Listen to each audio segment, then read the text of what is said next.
September 24th, 2024, Caroline County Board of Supervisors meeting. Let the record show that all 6 supervisors are here. To my far right is Mr. Clayton Forehand from the Madison District. To my immediate right is Mr. Floyd Thomas from the Mattaponi District. To my immediate left is Mrs. Nancy Long, Chairwoman from the Port Royal District. To her left is Mr. Jeff Seeley from the Bowling Green District. And to his left is Mr. Reggie Underwood from the Reedy Church District. I have not asked a board member yet to give the invocation. Mr. Underwood, would you mind? Would you do this? Okay, thank you. Everyone, please stand. Most gracious and Heavenly Father, once again, we come before you asking for your blessings over our meeting tonight. Heavenly Father, we give thanks for another day that you blessed and spared us. Asking our Heavenly Father to continue to bless the work that we do, continue to bless Caroline County, continue to bless the Commonwealth of Virginia, as well as our troops and all our first responders. We give all thanks and praise to you. All blessing and ask in your precious name. Amen. Amen. Please join us in the Pledge of Allegiance. I pledge allegiance to the flag of the United States of America and to the republic for which it stands, one nation, under God, indivisible, with liberty and justice for all.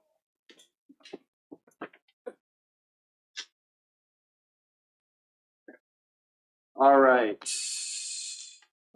Opening board comments. I'll start with Mr. Underwood. Thank you, Mr. Chairman. Just have a couple. As we know, Friday, the state fair starts. You know, it's raining, so the state fair is here. So hopefully we'll get some clear weather, but certainly I think the fair is an outstanding venue. Looking forward for everyone to have an opportunity to go over to the state fair. I understand it's going to be a excellent event. Second, our last meeting, Mr. Seeley we discussed about doing a presentation about his slide presentation, and the board had originally said that we did not want new material. So I was hoping just to follow along with the board wishes, not certainly denying Mr. Seeley any opportunity. And Mr. Seeley and I have bantered back and forth many times. We continue to do so, but certainly I want to hear what he has to say. And I just think there's a certain protocol and procedure that if we say we're going to do something, and my colleague, Ms. Long, pointed out that we did not say there was a policy. We just said that we didn't want new material. So certainly want Mr. Seeley to be heard, and certainly if that's the wish of the board, then whatever the board wishes to do, I'm going to certainly acquiesce to the board's need. Mrs. Long. I'm sorry. Next, when people send in emails with their opinion, I don't answer to people's opinion. You have a question that you want to ask, I'll be more than happy to respond, but there are many pros and cons that people have to each subject that comes before this board. Some people for, some people against, and everybody has their opinion, and that's where your privilege ends. Your privilege to tell me that I have to respond to your opinion is asinine, and I'll never do that. So, you know, your opinion is like what you're sitting on, and everybody's got one. So that's how I look at it. We're perfectly welcome for your opinion, but I'm not going to respond to opinion. You have a question, ask the question, you'll get a response. That's all I have, Mr. Chairman. Thank you. Mr. Seeley? I have none this evening, Mr. Chairman. Mrs. Long? I just want to encourage everybody to go and enjoy the fair and support it. It's a big income maker for us throughout the year, and it really is a lot of fun, even in the rain. I think I'd rather have rain than 100-degree heat. So I hope everyone will have a chance to get out there and enjoy that. And as far as emails go, Mr. Underwood, I would agree. If I had to write a letter the way I type and deal with computers, I would never get away from my desk if I replied to every note saying I support or I disagree, although I enjoy getting those because it gives me a feel for what the citizens want. I do appreciate it if you send me one, if you put what district you're in. That helps me understand better. If you have an issue or a problem, yes, then I will contact you if you leave me your contact number as soon as I can. But you can ask anybody on this at this table or any staff. I am not a computer person. Wrong decade. So please feel free to send me something, but it may take me a couple days to get back to you if you need a problem solved. And opinions and statements are always welcome, but I just would not respond to all the emails I get that way. So that's sort of the protocol that I follow also. Thank you. Mr. Thomas? Thank you, Mr. Chair. I just have a few quick ones. I attended the Dominion Town Hall last week where they talked about the Ruther Glen expansion, which runs through the Mattapanai district, and the, excuse me, the Carmel Church extension, which runs through the Reedy Church district to support Carmel Church Station. In both cases, Dominion's transmitting energy to REC. One thing we're going to discuss later is M1, and it also appears that Dominion has been very receptive to most of the wishes of the constituents that were at the meeting. So their routes will appear to be the ones that affect the fewest number of houses, or at least that's what they stated, and we'll see when they file for the SEC or SCC ruling. I would also like to see a presentation from economic development, which identifies what we're considering possible growth areas. And I think that would help the public and the board as we discuss where the PERTs are. He doesn't have to discuss any prospects or anything, just where we think future growth areas are. I think we're close to saying we've filled up where we're going, but it would be good to have that for the board's knowledge. And last but not least, I've been contacted by some people who would like to see the senior gala return. So I know it's September, but they apparently think they can pull it off in December. So I don't know if the board wants to try to do that. I just wanted to bring it up to the board so they could discuss it. And that was it for me, Mr. Chair. Thank you. Mr. Forehand? None at this time, thanks. Okay. I do have a statement to read. So I would like to take time to address concerns that some members of this community have had regarding this board's decision to disallow another board member from sharing a PowerPoint presentation at the last meeting, thus violating freedom of speech as guaranteed by the First Amendment to the United States Constitution.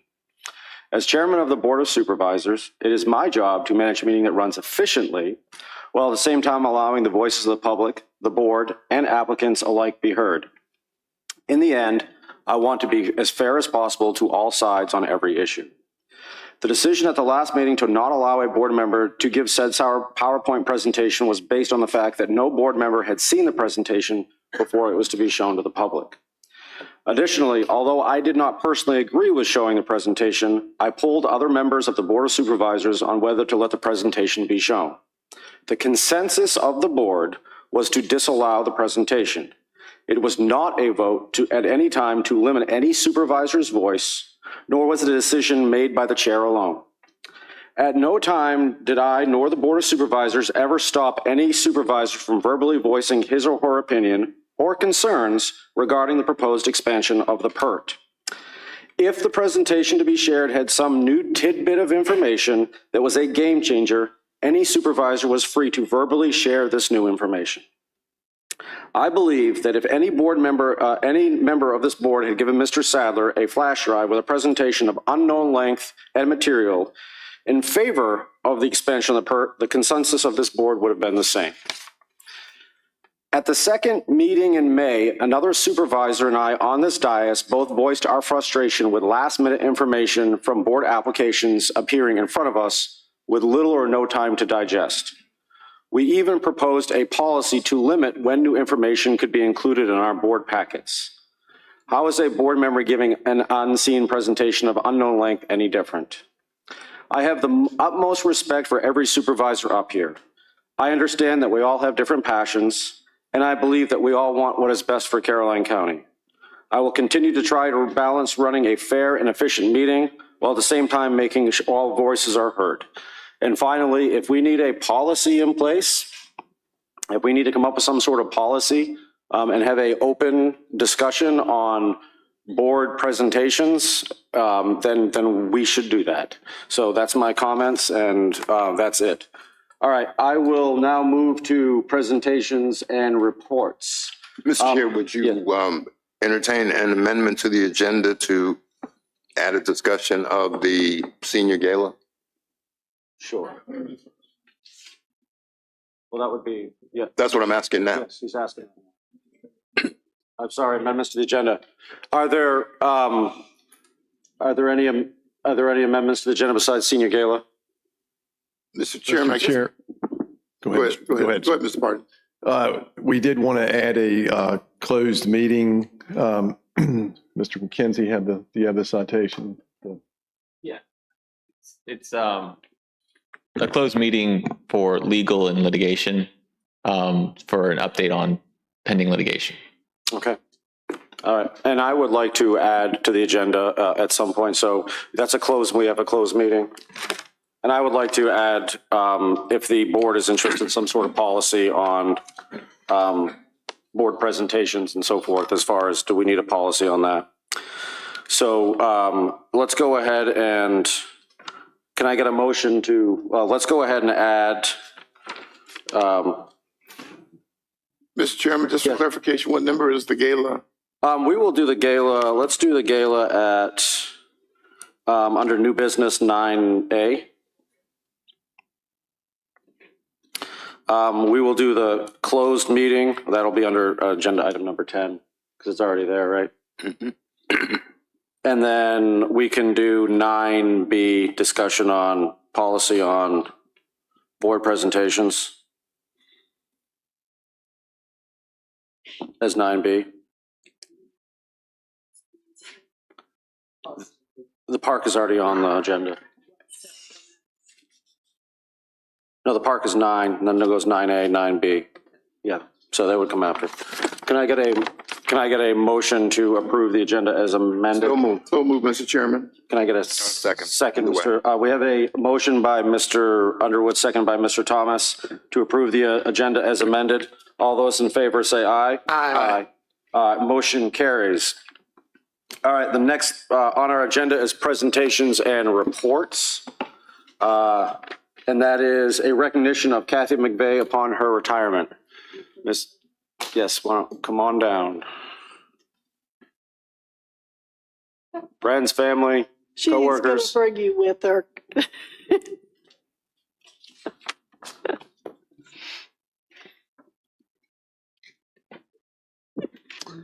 All right, I have a resolution here of appreciation for Kathy McVeigh on the occasion of her retirement. Whereas Ms. Kathy McVeigh has served as General Voter Registrar for Caroline County since March 17, 2014. And whereas as Register and Director of Elections, Ms. McVeigh has been dedicated to her profession and to serving the citizens of Caroline County. Her leadership, knowledge, and commitment to excellence have enabled the Registrar's Office to skillfully preserve and protect the fundamental right of voting and free and fair elections for Caroline County citizens over multiple federal, state, and local elections in the past decade. And whereas during her tenure, which included the vast and long-ranging impact of the COVID-19 pandemic, the Registrar's Office has continuously evolved to successfully meet many new challenges and obstacles, including changes in the law, technology, and polling locations.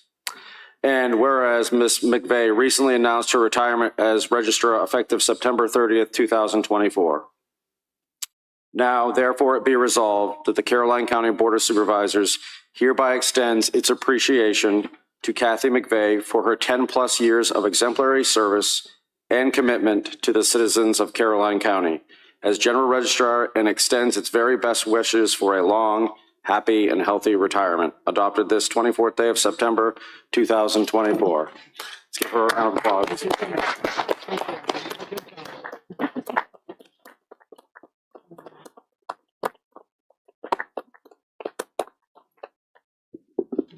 Kathy, you have a few words to say? Yes, Ms. McVeigh, it's, the floor is yours. Well, thank you so much. It has been an honor to be the Registrar of Caroline County. It's been a job that I've thoroughly enjoyed.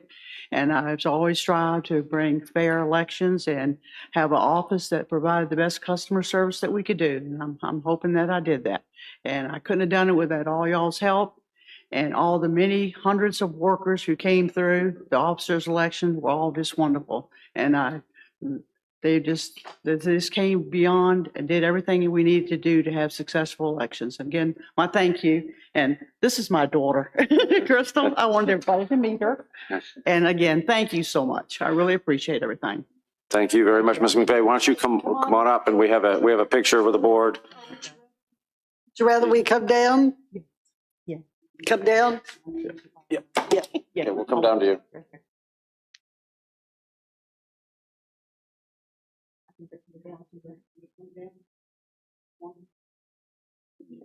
Here, Mom, stand in the middle here. Right here.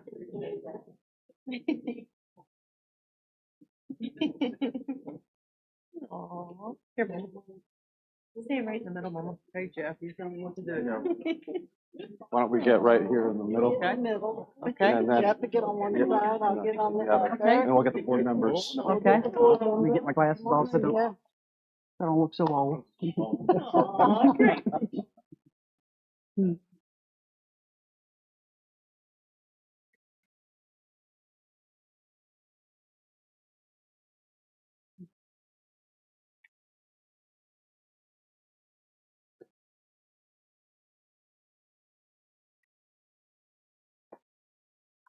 Is that camera giving you trouble? You got it?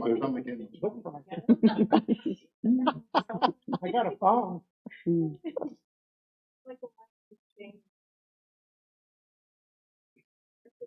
got it. Well, thank y'all. Thank you, Thank Nancy. you. Thank you so much. You all been so supportive. Let me let you get in there. I'm for here. the hug. You get a hug too. Thank you so much. You've always been so good to me. Thank you. Thank you very much. Thank you so much. Thank you. Thank you. I appreciate Yeah, everything. thank you for everything you did for me earlier. You don't want to hug me? I'll hug you too. Okay. Yes, sir. Thank you, Charles. I know I made it. Enjoy it. 23+ years. Oh, awesome. Yeah, my favorite, I love this.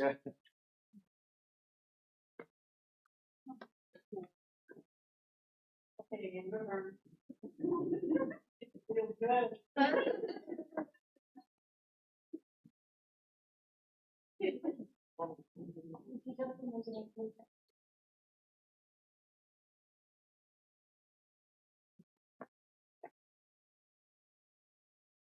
Our second presentation is for Miss Ann Tyree. Miss Ann Tyree, if you would come down with your friends, family, coworkers, and the like.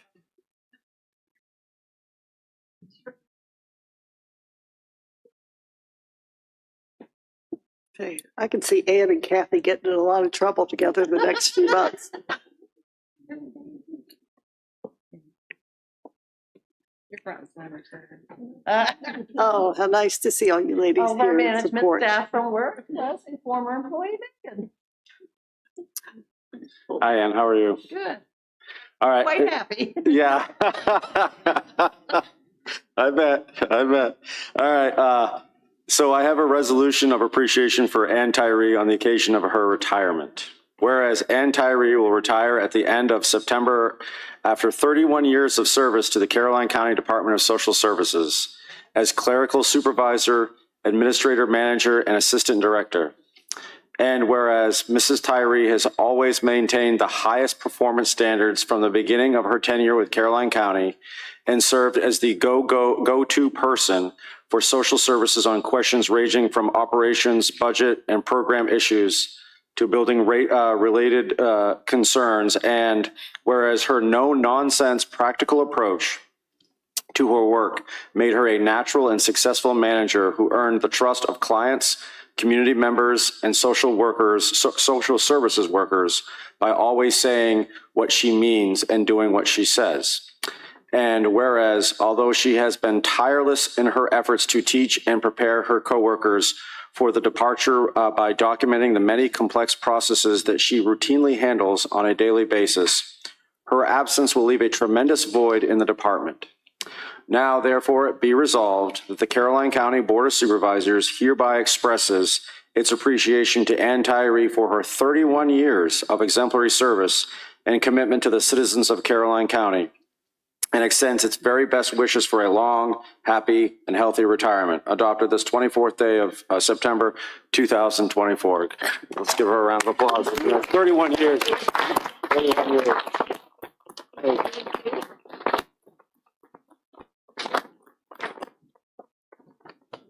The podium is yours. Well, as you said, I'm pretty no nonsense. I'm very direct and I don't write long speeches. But thank you so much for the opportunity of working here all of these years. We've had some wonderful times and some horrible times and some pretty amazing experiences at social services, as you can imagine. There's never a dull moment over there, but I do appreciate the opportunity and I wish everyone well. I've got just a few coworkers here, but we've got a wonderful staff over there and I can't say enough about them. They, for the most part, all of them have been highly supportive over the years. And many thanks to the Social Services Board and the Board of Supervisors. We going to be going sailing? I'm not doing that too much anymore. Oh, you're not sailing anymore? I probably will now that I'm that I'm retired. Yeah. Well, good for you. Good I don't for you. have any boats anymore. All right. Well, I have to beg off of my family and friends. I gotcha. Would you like to come up, Or would you can. like us- or would you like us to come down? I can come up. Bring the whole crew Bring it. if you want. We could always take two separate ones. Yeah, just go around. That'll get you up there.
So now everybody can start thinking of things for Kathy and Ann to do as volunteers.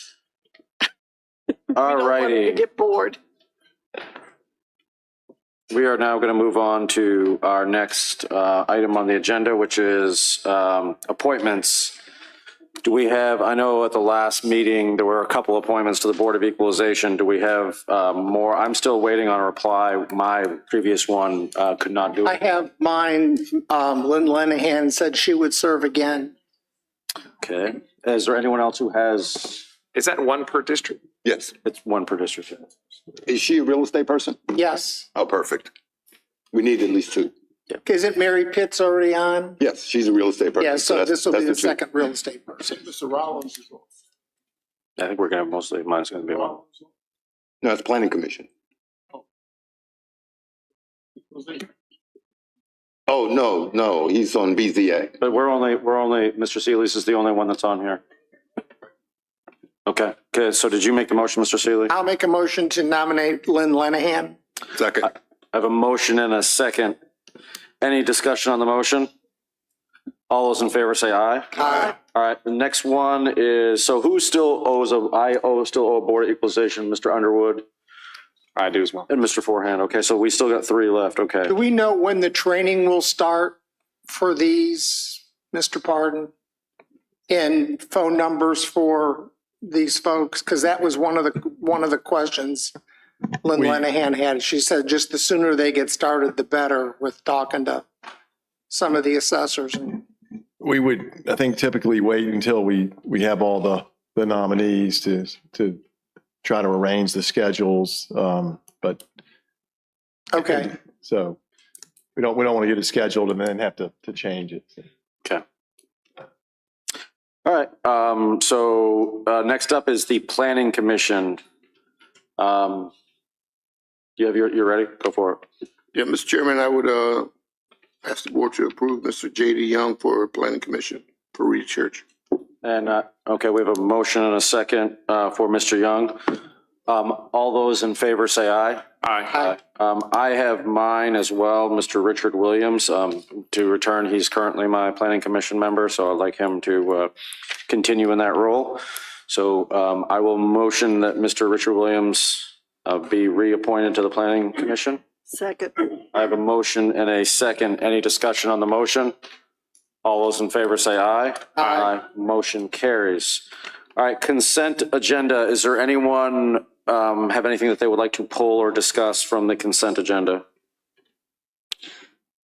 I don't have anything to discuss about this consent, but I'd like to put the Brookwood streets back on. Because the sooner we put it back on, then sooner they become state roads. Yes, sir, Mr. Thomas. We got the letter that you requested out. It took a little while to get get a name and address, and so it went out a little bit later than what we would have wanted. So we felt like we needed to wait one more meeting, but it certainly will be back on for, I believe it's the October 8th. Is that correct? That sounds right. Meeting. Yes, sir. Thank you. Move the adoption of consent agenda. I have a motion by Mr. Thomas, seconded by Mr. Underwood for the moving of the consent agenda. All those in favor say aye. Aye. Motion carries. All right, we are good on time. Let us now move ahead to, do we want to do? You could do the gala and the policy. Yeah, all right, so that's fine. Let's do the gala. Would you like to?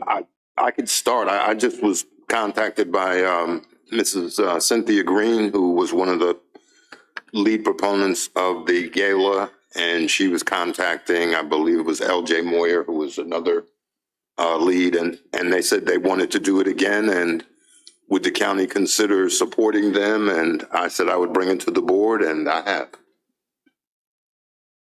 Okay. So we don't know the feasibility yet at this time, but I think if the county said they were going to support them, they would probably go ahead and let us know if it was feasible. If we say no, they're not going to go ahead. So this is just to. Do we need to ask about budget, or would they bring us one? I think we gave them a certain amount of money before, or we were giving them a certain amount. I think the key is, would the board be willing to support them if they could pull it off? Let's find out how much money it is. Well, the one thing, we gave the Rotary, which is a civic organization. Right. We won't be able to, and Chris can correct me, give money to just individuals to put on the gala.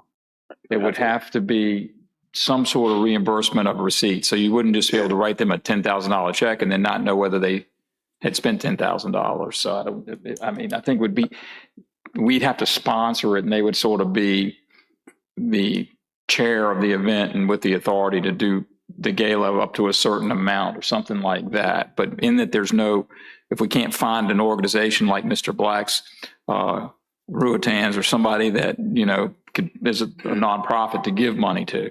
So just keep that in mind. I think LJ was part of the Rotary, or She was. Okay. But I don't think they exist anymore. Yeah, I don't know if she's doing it or not. I think what I can take back if the board is saying yes is that the board is willing to consider sponsoring it for an organization that meets the county requirements if they can pull it off, and then they determine if they can pull it off. Or we can sponsor it and they can be the worker bees, correct? So I think that's either what you take back to them is that we're willing to sponsor it if they can put on a program within our budget and that meets our. That's right. Basically documentation. They got to give us the receipts. Sort of like we do National Night Out. Yeah. If somebody brings us a receipt, we give them up to $500. Obviously, it would be more than that for the gala. Right. Because I think the renting of the tables and the chairs and the various things, obviously, they'd have to work with the school to find out if the venue and all the venues are available and all those kinds of things. But correct. They just need to make sure they understand that 501c3 is the only one we can get. they could directly give money to. We're not going to give them any money. We're going to sponsor. I mean, we're going to do all of the. I think they would have to bring us a budget. Right. So what I would be looking to see that if they want to do it, put together a budget, come to the board and say, we can do the gala. We think it's going to cost X. Will you, be able to reimburse us for the receipts? But we're going to pay the vendor, correct? Correct. We'll pay the vendor directly. Bring us the bill for each item itemized, and then we will deal directly with the vendor. Correct. Since we are the sponsor, 100%. Correct. Because we couldn't just give money to a person. Private person. And I still think we need an average budget, or we need somebody on staff or someone involved to be part of it, because we don't know if these are going to be volunteers or if they're going to be a group that we can give money to. So we would be in charge of the funds. So somebody would have to be there to help with decisions, because somebody has to watch what the budget is. Am I thinking of that correctly? Not totally. I think they would have to prepare a budget that we agreed, whatever that is, 10,000, 15,000, whatever it takes to put it on with, we need this much for this, food, tables, entertainment, the things that and then they would make those contacts, but the bills would come to us. Directly to us. They have nothing to do with the funding. They would give us the receipts. Correct. Yeah, we'd have to know that up front, what they're doing. Right. They would have to bring us a budget, and then we could approve it. So we would forward this to our next board meeting. Yeah, I think that's what he would have to go back and contact and say, we're willing to I'm work. going back to say yes. But you've got to come up with a budget, and the other way is a civic organization to take it on, which we could then donate to, here's $10,000, put it on, which is what we did with the Rotary for years. Yeah, we just donated money and then they put it on. To do like the COVID thermometers and things like we had. We set those up in the front.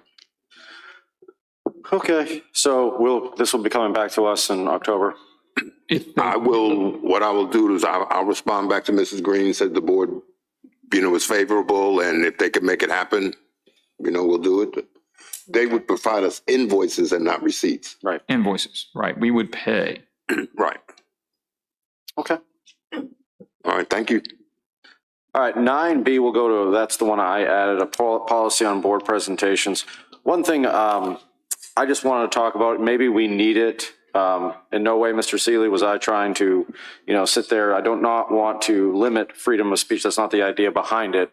My concern is if another board member hasn't had an opportunity to see a presentation, or we don't know the length of the presentation, what happens if a presentation, if we have 6 board members bring up 30-minute presentations, that would be unwieldy, and we need my take on it is should have some sort of policy in place. And if the board doesn't want one, then we can say a policy where anyone can bring up any presentation at any time.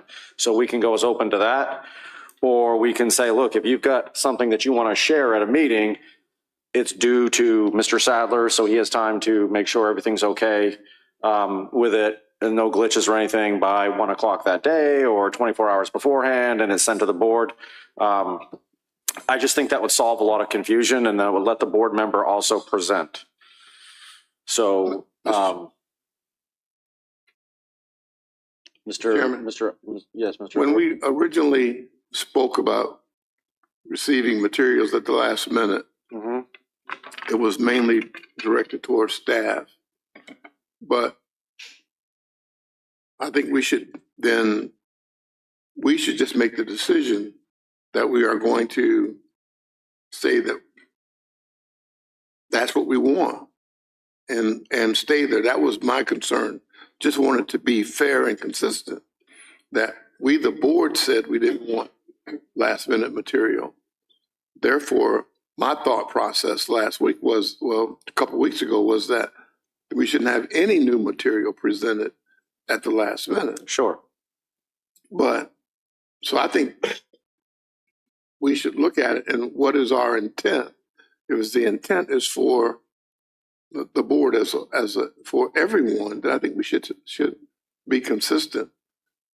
It gives everyone an opportunity to prepare so that we don't look like we haven't done our due diligence on a topic.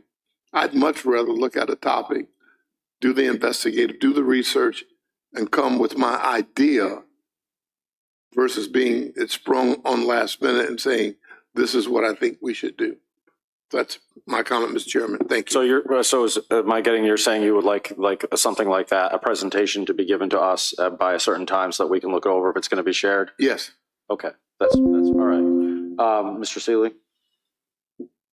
Well, first of all, you all saw my illustration during the Luck Stone, and it was part of the board packet. It is a map in the board packet, and the problem with what we get a lot of times is it doesn't have enough information to relay an opinion. There were no scales on the maps. The distances marked were all amorphous, a half mile here and this, and no road lengths. There were road names. There were also parts in the board packet. There were maps, and then there were additional maps presented at the board meeting that evening by the planning staff, because Mrs. Long and I had a discussion, and then there were the parcels laid out that evening in the actual presentation that we had not seen.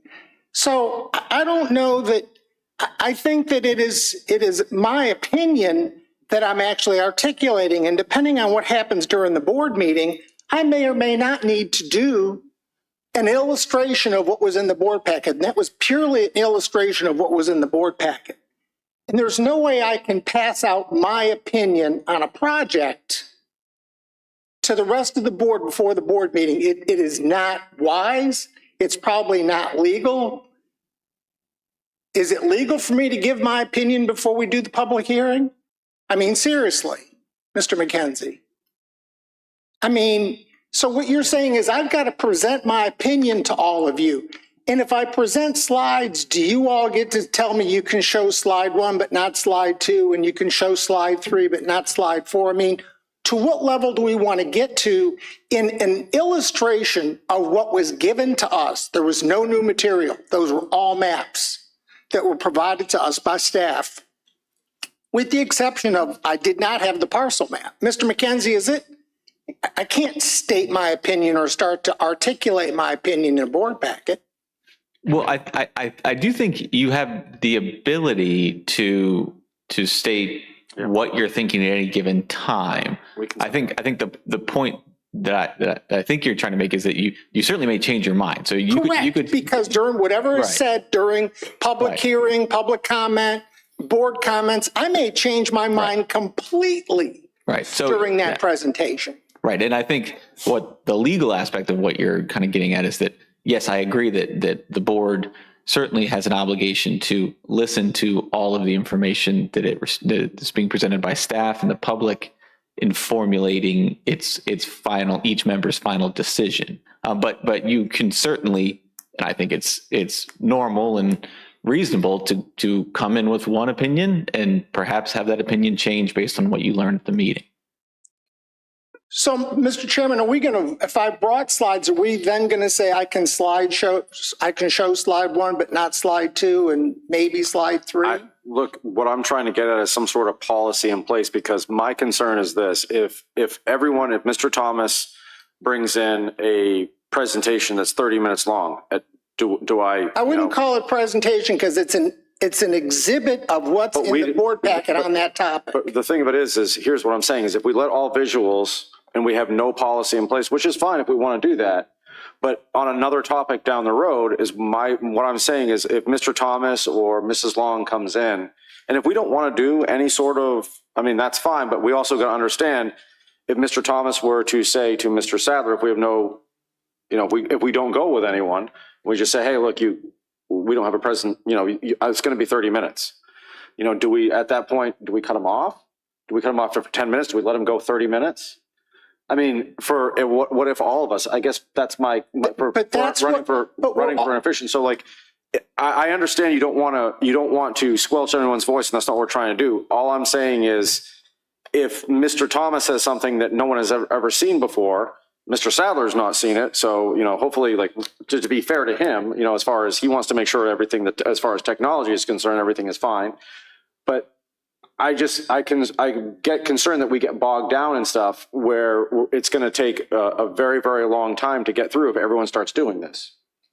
But we're representing constituents. Oh, absolutely. There are roads, and I'll give you an example. When I pointed out the railroad tracks in what we're looking at under the MC Dean, everybody looked kind of strange. They didn't realize the railroad tracks ran all the way around that entire site, and every road frontage has train tracks in front of it. That was not ever illustrated in anything that we had, and that was part of my illustration from the map that was given to us. Yeah, it was a germane point. It's still a germane point. But we have to be able to articulate that. Not only, there are lots of roads, a lot of distances, and we don't always have those when we get our board packets. So you can't just forecast on Thursday, I'm going to do this, because we get it on Thursday, the meeting's on Tuesday. I didn't finish the last set of maps until Tuesday at 4:30 before I came here. There was no way to submit those. And again, I may not use that depending on what happens during the public hearing and board discussion. So just playing devil's advocate for a second, though, how would that be any different than an applicant when we were upset that an applicant all of a sudden, and it's happened a lot of times throughout the years, an applicant slipped something on our desk at 4 o'clock before a 6 o'clock board meeting? I mean, how is that any different? But because I'm not an applicant. I'm a board member. I am discussing what's in the board packet for the edification of everybody. We have plenty of applicants that come that we don't see their presentations beforehand. We give them 12 minutes. David Sadler brings up their slides and we watch them for the first time. They're not in our board packet, hardly ever. Mrs. Long, what do you say? Go ahead. I think we need to take a deep breath and think about this. I see points on both sides, but the biggest thing is courtesy of everyone. If we know we want to do something or we want to make a presentation, we should let the staff know so that they can adjust time. If we, at the last minute or the last day, want to bring something in, we have to be considerate of our technicians getting it on, but we should also let staff know so it can be fit in. If we get one of these and it is 2 pages long, please do not bring in something last minute. We're already going to be here 6 hours. We just need to be considerate, but still get the information out. And we can email and call one another. We can talk together one-on-one. So there's an in-between to be considerate, but yet get the information out to us and to your constituents. And there's always going to be an exception. But one of the problems, I think, last week was a very long, high-intensity meeting, and it was just a throw at people, at us that we didn't expect. I know the information was good. I know how thorough you are on things, but just a heads up so that if the chair hears from you on Saturday or Sunday that you've got stuff you want to bring in, and then Mr. Thomas and Mr. Forehand call and say, I want to bring in a last minute presentation.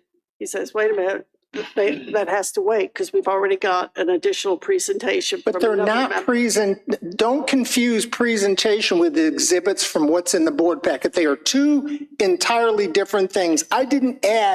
I used what was in the board packet to illustrate the roads, distances, and issues that there were that weren't painfully obvious. There was no scale to articulate that.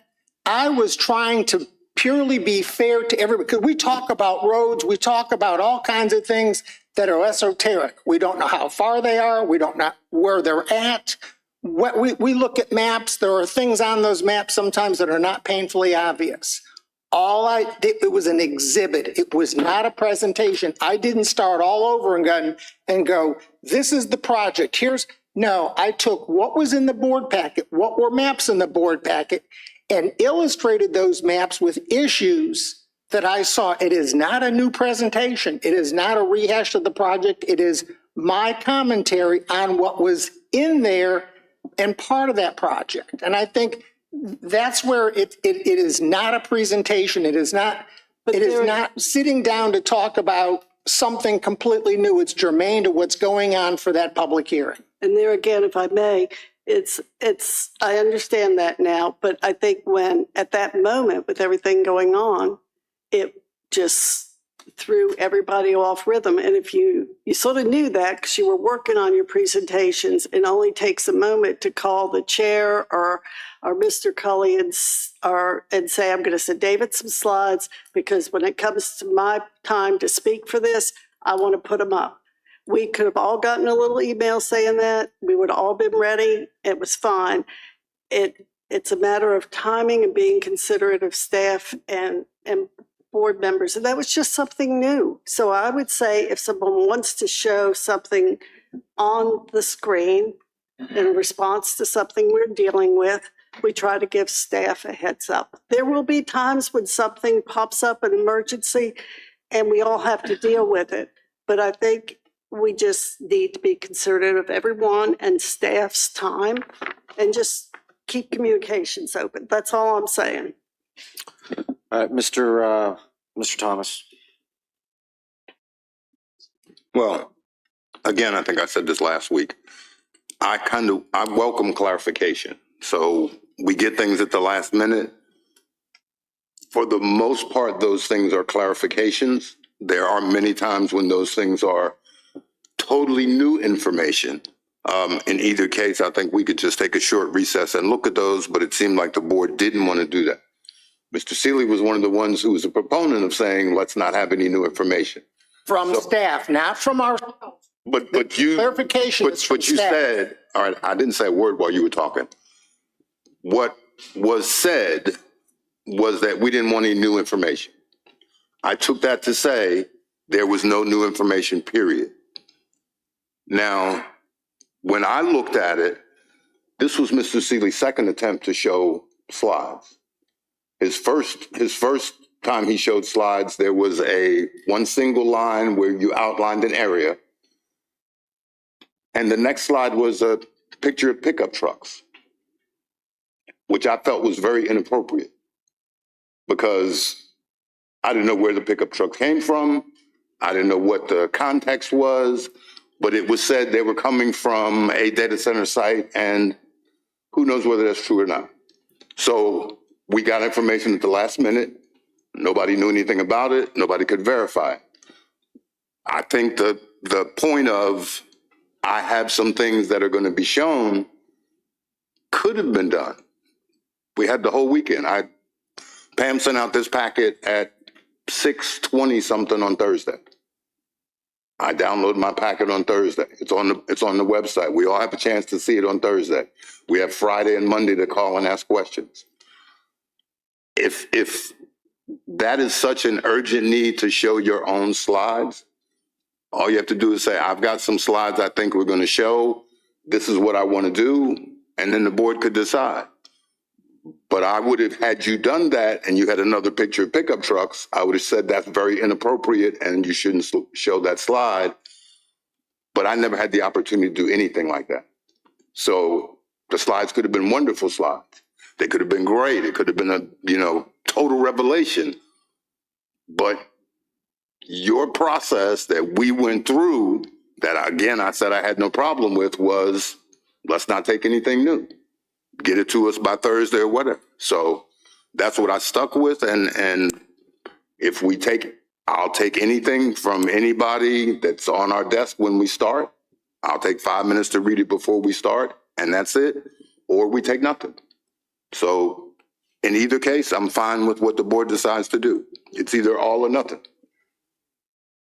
Mr. Forehand.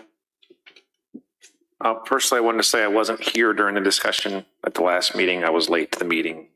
I was actually against any standing policy about new information being added to our desk. I think my statement was we're not helpless up here to be bound by new information as far as having to take action on it that night. If it's a lot of information and we can't process it, then we simply delay the action.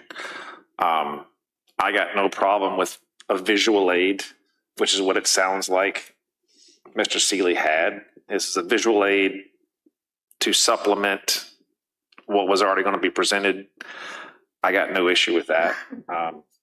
If we decide to do a presentation, I think the only fair thing is that if the assumption is if we could have 6 presentations on the same topic, that we would have to have a time limit. All right, we're going to maximum of 10 minutes, and then we put a timer up just like we do with the public comment and say, hey, this is your 10 minutes. Just like if we give a soliloquy up here on an impassioned topic that we have, and we've all droned on and on and on about various topics over the years.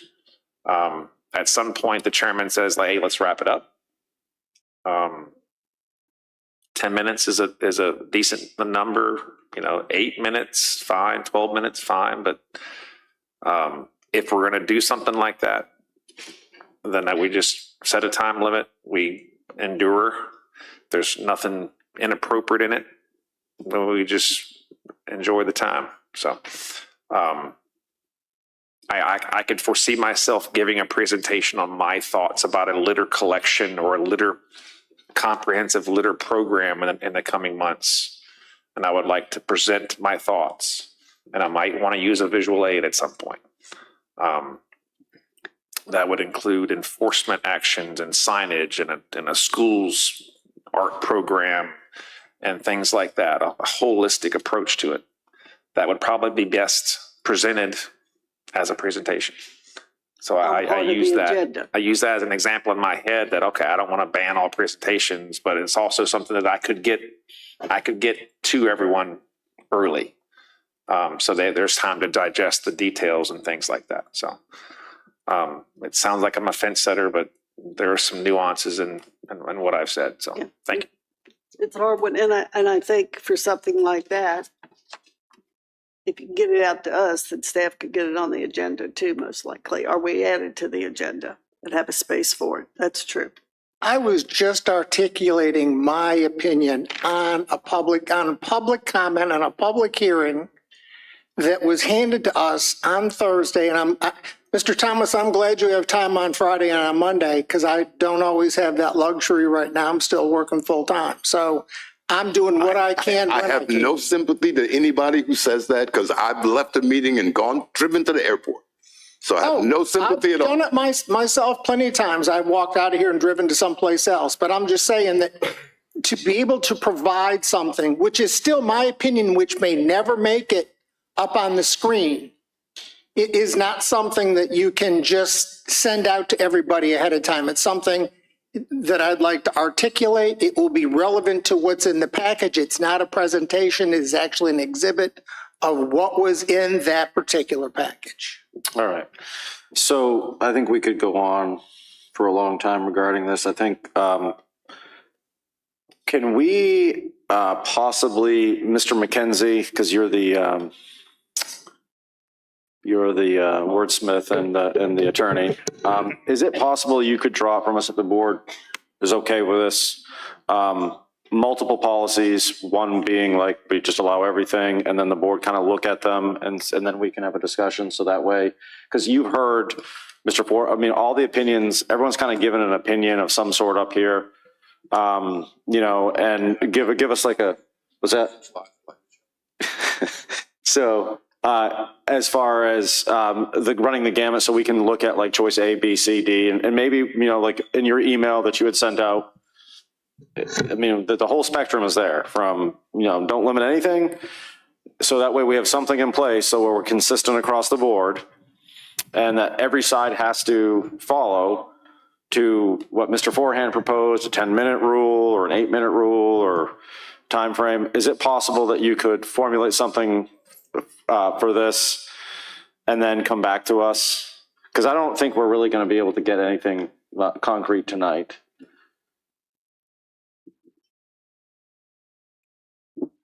Mr. Chairman, I will go ahead, Mr. McKenzie. I'm sorry. Well, I mean, the short answer is yes. I mean, I certainly draft up options for you. I mean, I've listened to taking notes. I can certainly do my best to put together a slate of options from, you know, that cover what we've discussed tonight. I'm happy to do that. I think procedurally they would be additions to your rules of procedure. That's where they would be located if you wanted to do it.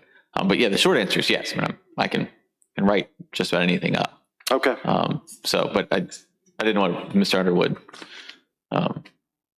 Mr. Underwood? Yeah. Mr. Chairman, I was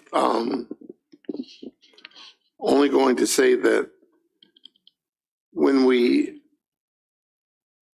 have a discussion about a topic and we do have exhibits, I think a board member should be able to go back to that exhibit and ask for that to be shown.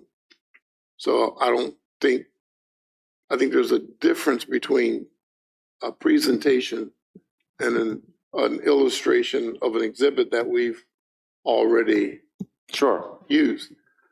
I think we're really, I don't think it really needs a policy. And I kind of agree with Ms. Long, and just take a little bit of, you know, we get kind of heated up here sometimes, but we always seem to work it out. And there's usually no hard feelings at the end of it. I think we should be able to work this out without making it more than, we probably had a couple of these things happen over the years that I've been on this board. So it's not like it happens on a regular basis.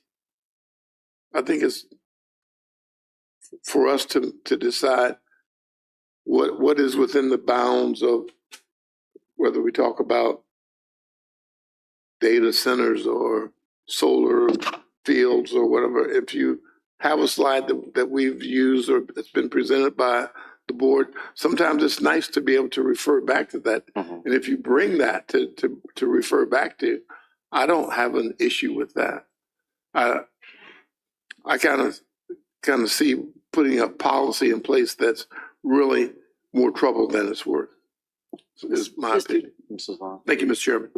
Mr. Underwood, I understand that too. And I think this, just something as simple as if you know you have something, being courteous enough to let the chair know so that time-wise, you know, we're always trying to keep people from waiting too long and time thing, making sure David's set up and we're ready to go so that it flows when your time comes. If I have something, I let the chair know that, hey, when we get to this topic, I'm going to have David pull up a picture or 5 pictures.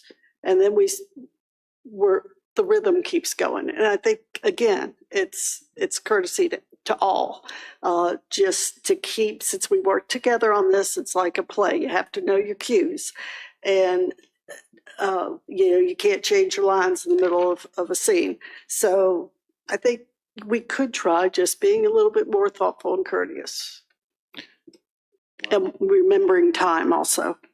Yeah, and I can add that, you know, just as a baseline, just from a legal perspective, you know, what the procedural rules are, you all probably know this, but just for the benefit of clarification, points of order on any operation of the meeting are resolved by the chair, and any questions, parliamentary questions, come to me as the parliamentarian. So if a point of order comes up, at present, under the current rules, it would ultimately be resolved by the chair, with questions about parliamentary procedure coming to me.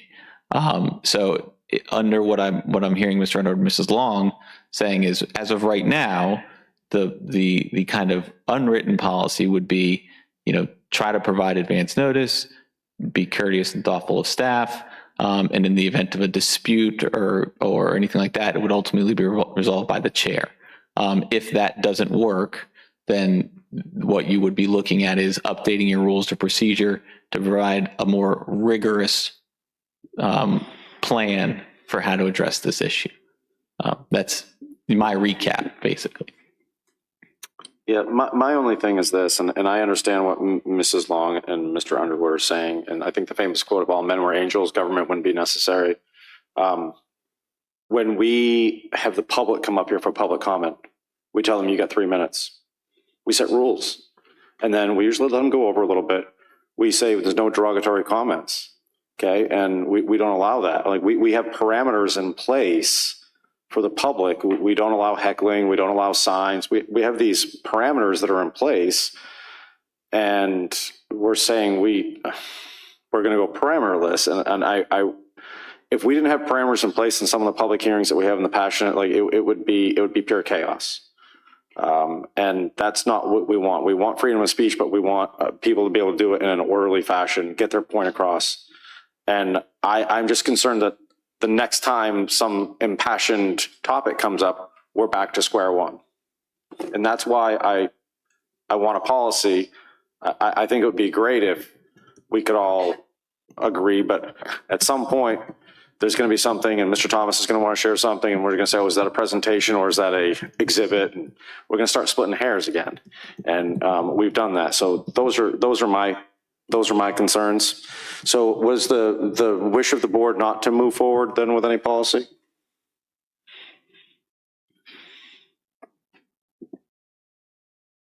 I'm not in favor of a policy. Okay. And I think we are adult enough to represent our citizens. We can certainly be polite enough to notify and be respectful of time and staff. And if we have something, not wait until it's our time to talk, to let the board know, keep that teamwork going. And we should always, even when we are arguing, be respectful in our speech, be it to citizens, to to staff, or certainly on the team. So I think we certainly should be able to do it without a written policy. And if that doesn't work, then they can always put it to paper later. All right, we did finish 9A and 9B, and we actually finished 9. All right, do we have, we did not do 9. That's right. I'm sorry. We did not do, I'm thinking we did 9. All right. Yes. All right. So that's going to take a little bit longer. So do we want to do the closed meeting right now? Sure. Yep. Mrs. Long, do you have the motion?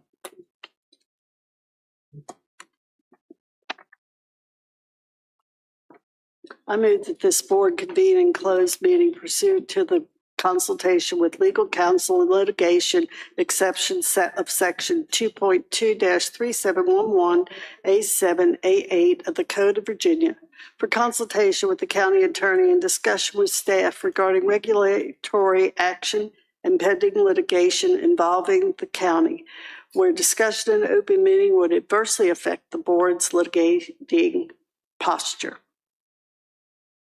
I have a motion. Do I have a second? Second. I have a motion by Mrs. Long, second by Mr. Seeley to go into closed session. All those in favor say aye. Aye. We are in closed session. Be back roughly around 7:30.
come out of, Mr. Forehand?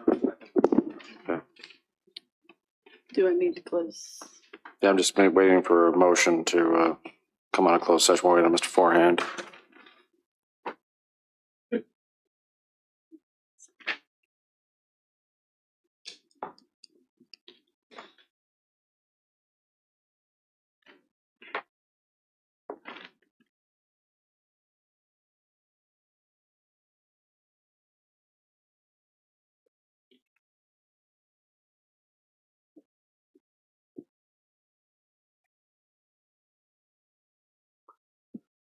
I need to certify the close. I need him to certify the close.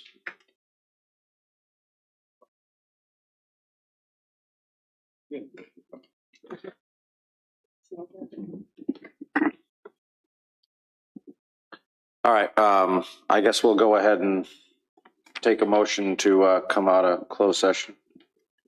I move that the Caroline County Board of Supervisors certify that to the best of each board member's knowledge, only public business matters lawfully accepted from the open meeting requirement by Virginia law were discussed in closed meeting, to which this certification applies, and only such public business matters as were identified in the motion convening the closed meeting were heard, discussed, and considered by the board. I need a second. Second. I have a motion and a second. Any discussion on the motion? All those in favor say aye. Aye. Motion carries. I guess we certify now. Oh, that way. Yeah. Mr. Underwood, do you so certify that everything that we went into closed session was only discussed, the only matters that were discussed in closed session were the matters that we talked about? I so certify, Mr. Chairman. Mr. Seeley, I so certify. Mrs. Long, I so certify. Mr. Forehand, I so certify. Mr. Thomas. I so certify. And I so certify as well. All right, we are now moving on to public comment time. So if people would like to say anything, please come down up front so that way we can move efficiently. So all you need to do is state your name, your voting district, and you have 3 minutes, obviously. So you may begin. Hello, boards of supervisors. I'm Cindy Crane. I live in the Reedy Church district. I came last time. I've been very vocal, here for all these meetings. And I must say, I've never been so disrespected in all my life. I was answering the questions because you all came unprepared. I find that very disheartening. This is my life we're talking about. This property that you're talking about expanding literally butts up to mine. I will look out my front door and see it. That's very disheartening. I've participated in boards of director meetings all across this country and have never been treated like that. I do wish to be included in the PERT if you all approve the PERT, which, by the way, the very first meeting we had over at the Visitor Center, many people came and it was recommended not to move forward with this. We had a meeting. What was the next meeting, Mr. Hughes? There was another meeting with the planning department where, again, it was agreed not to move forward. So I certainly hope you all understand that. The Chesapeake Bay Foundation has done research on this, and they are destroying the Chesapeake Bay again, not to mention the wildlife. So there's a lot of information that needs to be gathered on these data centers. There was a great big article in the Chesapeake Bay Foundation magazine, not this month, but last month. These are pretty shiny objects, but there's a lot to them. There's a lot of hidden things to them. We were told at the last meeting that you all would be visiting our areas to look at the property. I haven't seen a soul. I've been there every day. I'm retired now. So I just ask that you all remember, we are the citizens that elected you. We are the people who matter here. And disrespect is not a way to do it. Thank you. Thank you. Is there anyone else who'd like to discuss anything that's on the agenda?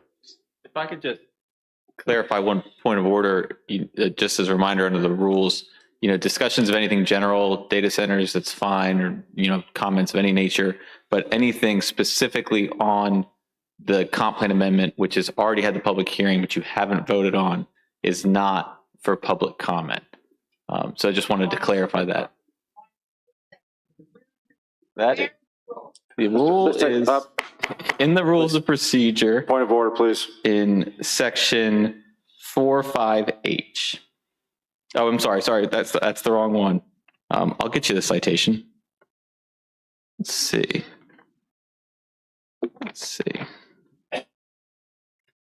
Actually, what I'll do is I'll go ahead and read the rule. So this is section 4.2. I'll just read it completely. There shall be no comments during the public comment period on or relating to a matter for which a public hearing is scheduled during the same meeting or for which a public hearing is likely to be scheduled within the next 60 days. In addition, there shall be no public comments during the public comment period on or relating to a matter for which a public hearing has been held by the board previously and which matter is still pending action before the board. So that's the rule I'm referencing. Okay. If someone wants to talk about data centers in general, they may, however, correct? As long as it's just not, they're talking about the PERT. If your people want to talk about data centers in general, I think there's a way to but if you want to talk about specific to the PERT, then that would be a violation. So, okay. Is there anyone else who would like to make a comment?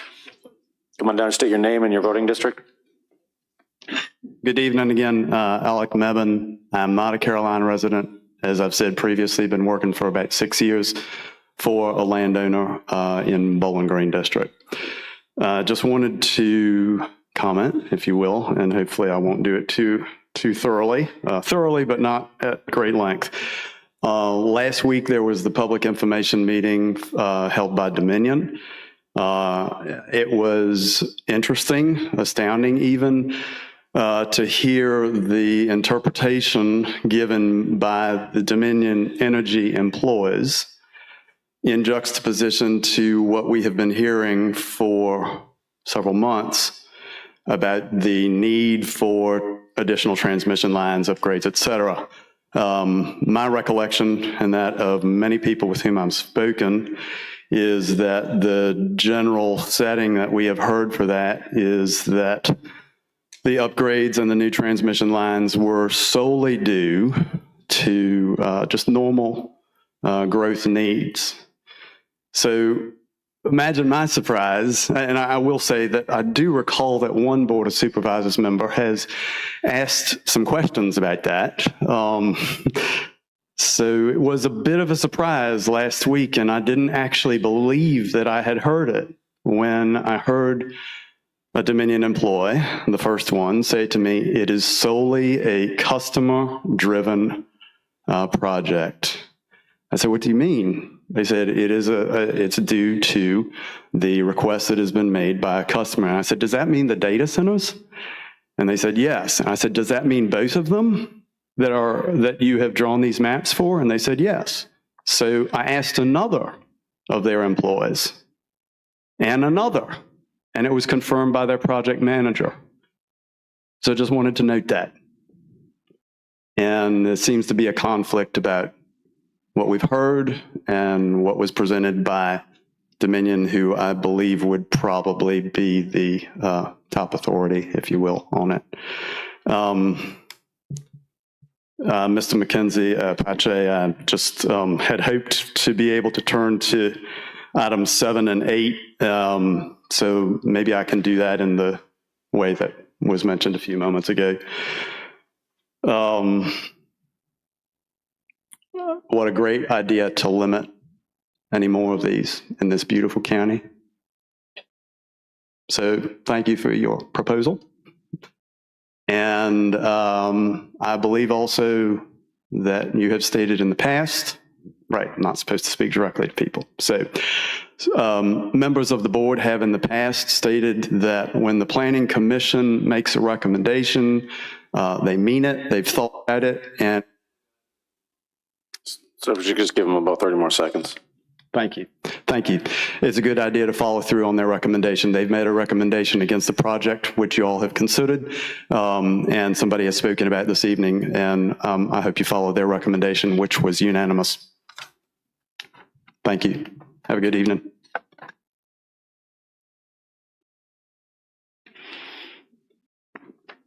Sir, did you state your name?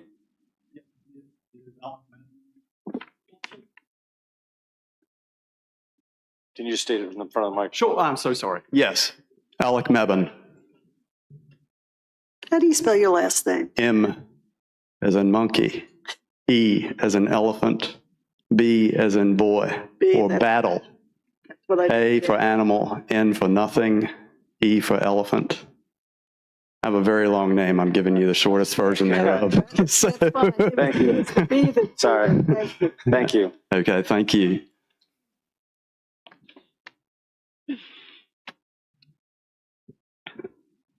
Hi, members of the board. My name is Kima Snakeleaf. I am am in the Bowling Green voting district. There's a lot to say about this. I'm going to try to keep it really short. I understand we can't talk about the parts explicitly. I just want to do a general comment that I am against any rezoning of rural preservation land to M1. I noticed that it was on here just in a different way, so I wanted to make that very clear. Additionally, M1 zoning currently allows data center development by right, which this should be changed to require a special exemption, which, I'm not sure if I can say that exactly, but at least it's on record. Regarding data centers, according to the U.S. Department of Energy, data centers require nearly 50 times more energy per square foot than typical commercial office buildings. In 2019, Virginia's data centers consumed electricity equivalent to the output of 9 large coal-powered plants, with a significant portion of this demand coming from Amazon Web Services, as reported by Greenpeace.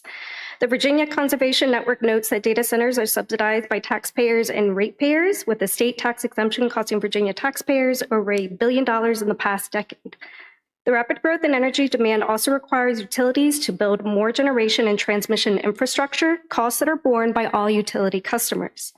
In a rural community with an average income of less than $83,000, according to the 2022 Census Bureau, how will taxpayers find financial relief in an already inflated economy while also footing the bill for data centers that are not wholly accepted by the community? Regarding water usage, I do understand that there is a request for an exemption to do industrial water usage. Smaller data centers use between 10,000 and 15,000 gallons each day. This significant water requirement puts additional pressure on the communities where data centers are built. Groundwater depletion in Caroline County has already prompted the Caroline County Water Project, which aims to divert 13 to 14 million gallons of water from the Rappahannock River through a 35-mile pipeline to Carmel Church to address this issue. This raises concerns about maintaining the health of the Rappahannock River and the potential impact of wastewater being dumped into the Mattapony River. The ECCA, Friends of the Rappahannock Tribe, and other conservation groups have expressed strong concerns over Caroline's actions and the impact its water intake structure will have on protected aquatic species in the Rappahannock, including the sturgeon. Has the addition of these data centers been cross-referenced with the severity of the groundwater depletion effort? The loose promise of additional jobs in the area does not help nor minimize the ecological impacts of such projects. I have 12 seconds, so I can't get through everything else I was about to say. Thank you for taking the time to hearing me out. Thank you. Is there anyone else who would like to speak?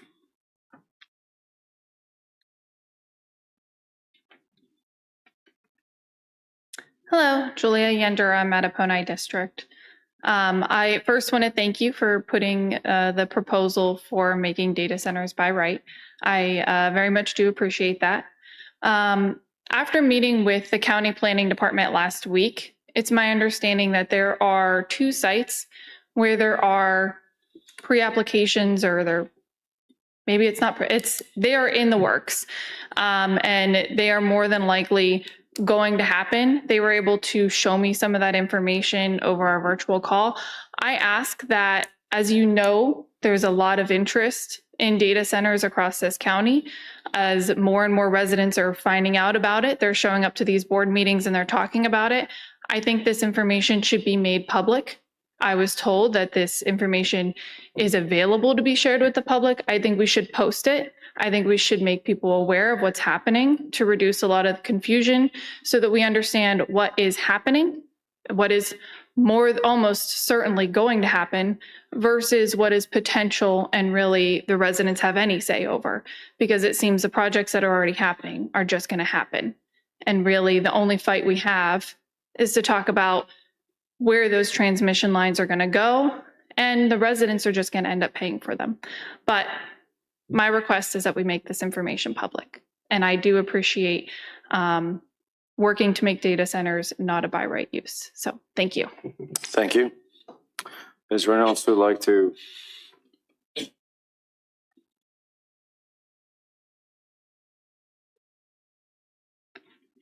Good evening, Chairman Black and members of the board. Mary Hodge, Bowling Green District. However, I'm reading this testimony to you on behalf of John and Lisa Carneal of the Reedy Church District, live on Carneal Lane, they're unable to attend tonight's meeting and asked me to read this letter. Their home is adjacent to the property being discussed as a future PERT location. Their farm is a 5-generation farm that John has lived on his entire life. The farm was established by his 3 times great-grandfather in the late 1700s when he came to America from Ireland. It is his heritage, and we want it to remain the peaceful farm that it is for generations to come. We are imploring you to vote against adding a current PERT, against adding. I can't talk about it because it's about the PERT. Okay. So I mean, since it's about the specific about the PERT, I can't. Okay.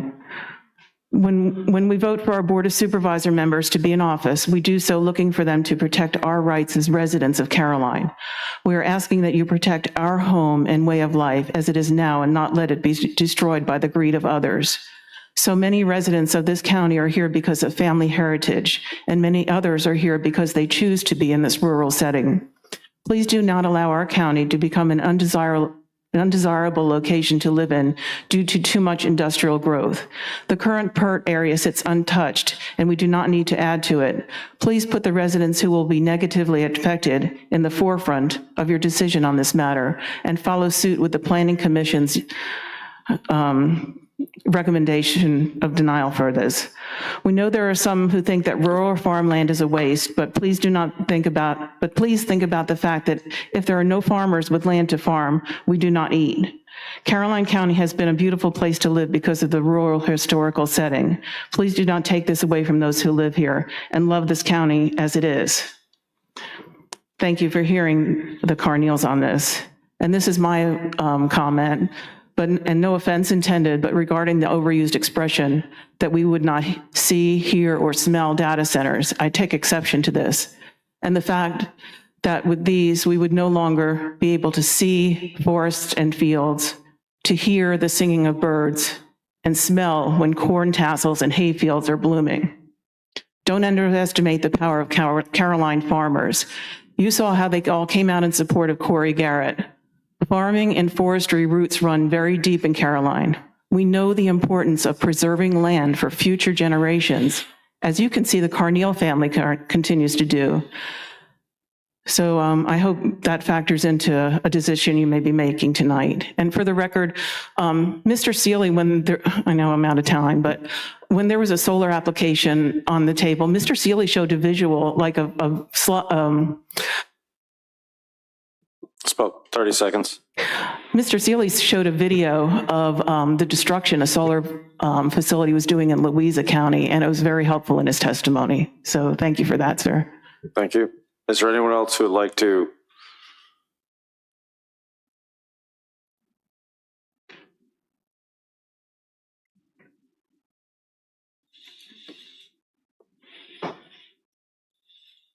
Hello, my name is Patsy Daniels. I live in the Bowling Green District.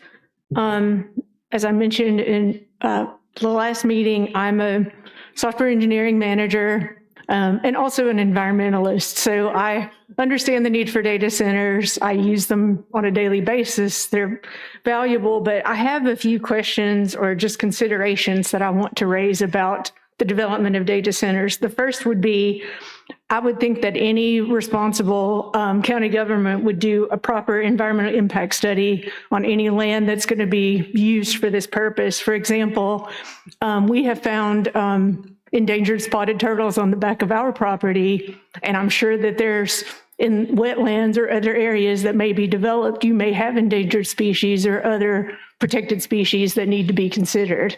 So I hope that there's a proper environmental assessment and as well as livability study, like the impact on the population for, I do not believe, I don't think anybody believes that you never hear a data center. They definitely generate noise. Anything that you read online, you will learn that. I think you'd also need to understand, do you truly have the infrastructure capacity to support data center development? And the last thing I'll mention, so I grew up in far western Virginia, and back in 2007, Microsoft implemented a data center in Russell County, Virginia. At the time that they did this, they had also lined up an inshoring company to bring software engineering jobs to the region. So I think if you're going to try to sell Caroline County on the idea that data centers should be here, we should also be trying to secure not just construction jobs, but real software engineering jobs, real beneficial work for the people of your county. I will say that I do have concerns about the bubble effect of AI and the demand for data centers over time. I do think there's a lot of hype right now. And there is, Forbes and other magazines have written that they do expect there to be a bubble that will burst around data center development. So I would just be very mindful, do the research to make sure we're not going to be impacted by that we don't build it and then they leave and we're stuck with the giant, we've lost beautiful farmland and beautiful swamp, wetland, and have nothing but a concrete jungle generating heat and noise. My last point will just be that they say that I read an article today that it takes 1 glass of water for a 100-character email to be generated in ChatGPT. So the environment. Let's go ahead and interrupt. Okay, thank you. Is massive for this data center development, and I think we need to be really appreciate the beauty and environmental diversity we have in Caroline County. Thank you very much. Thank you. Is there anyone else who would like to speak?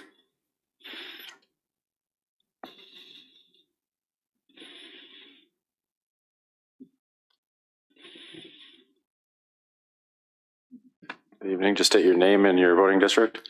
My name is Brian Hall, Reedy Church. I've been a resident in Caroline County since '76. Raised our girls here, and I know that over the last too many decades, there's always been a battle between growth and keeping it a rural community. But I also know that I personally work in the construction industry that builds data centers. I know that many of the older data centers are not efficient, and there is high demand for water. I personally was a senior superintendent on a 2-story data center in Washington State. And now the way they're designed, they do a lot of water reclamation so that they reuse the same water. And I also know that working for Google and also for Microsoft, they're very community-based. They're environmentally conscious, and it's also an opportunity for us to generate taxes for our county to be able to grow as it needs to without impacting our school systems, overtaxing our sheriff's department, fire and rescue. So there's a positive effect to it. I do know I would love to be able to still sit on my back porch and not see rooftops, but I can't say that anymore. Growth is inevitable where we live. And The technological side, the data centers are necessary because everything we do today goes through a data center. When we say the cloud, it's not up in heaven. It is in some field somewhere in a building. And also, as far as how they look, there's no different. The ones that we just did look no different than those beautiful warehouses just south of Ashland. If you didn't know what you were looking at, you wouldn't know that it was a data center. I understand that we live in the country and we would like to keep it that way, but I think there's a way that we as a county can find a way to make this work out and find a balance. And I know that a lot of my friends and neighbors are like, oh, they're extremely loud. You stand 100 yards away from it and you can't hear it. It's just air movement. It's air coolers. They don't generate anything for noise other than that. All right, thank you. Thank you. Is there anyone else who would like to speak? Is there anyone else who would like to speak? All right, at this time.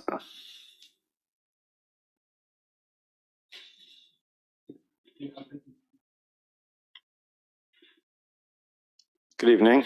Good evening, Chair Black, Vice Chair Long, members of the board. I'm Christopher Caldwell, taxpayer, resident of Mattaponi District. I have 2 students in Caroline County Public Schools, so I'm also a proud parent. First, I'd like to thank the board for looking at creative ways for revenue streams in Caroline County to not Northern Virginia my taxes. For that, I say thank you. I come to you tonight to talk about item 9 that is on the agenda for tonight. Through budget seasons in the past, Caroline County Public Schools students have been in front of you advocating for a turf field at Caroline High School.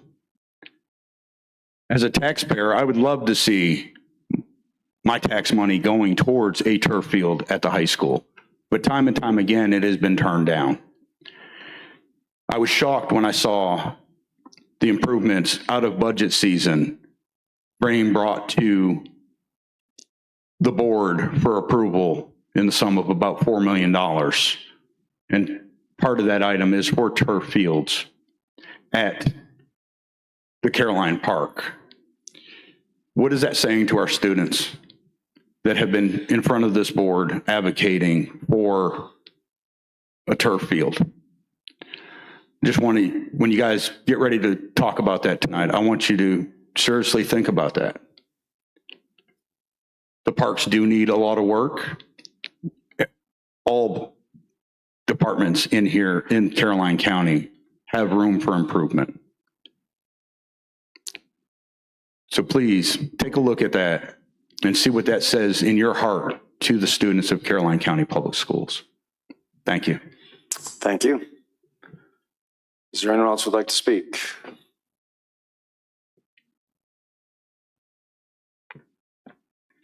Good evening, Chair, members of the board. I too am here to talk about item number 9. I'm sorry, I keep forgetting. Not everybody out there knows me. Kevin Collins, Reedy Church District. I'm here to talk about number 9 tonight. I think it's a terrific thing that we're going to spend some money on the county parks. Not only in Dawn, where I spent a lot of time talking to residents. I got accused of being a liar for talking to residents there and trying to find out what people in that community needed. Because I don't think the current representation has done that and done it sufficiently, in my opinion. To Mr. Caldwell's point, I agree. There have been many students that have come to these board meetings and stood in front of you asking for things, but they're standing in front of the wrong board. They need to stand in front of the school board, and they need to talk to the school administration on how they spend their funds. Perhaps if they limited their $10,000 worth of spending at Mattaponi barns for special events and occasions, when the bus drivers get a hot dog lunch out back of the old building there on Three Devils Jump, then maybe we can talk about that.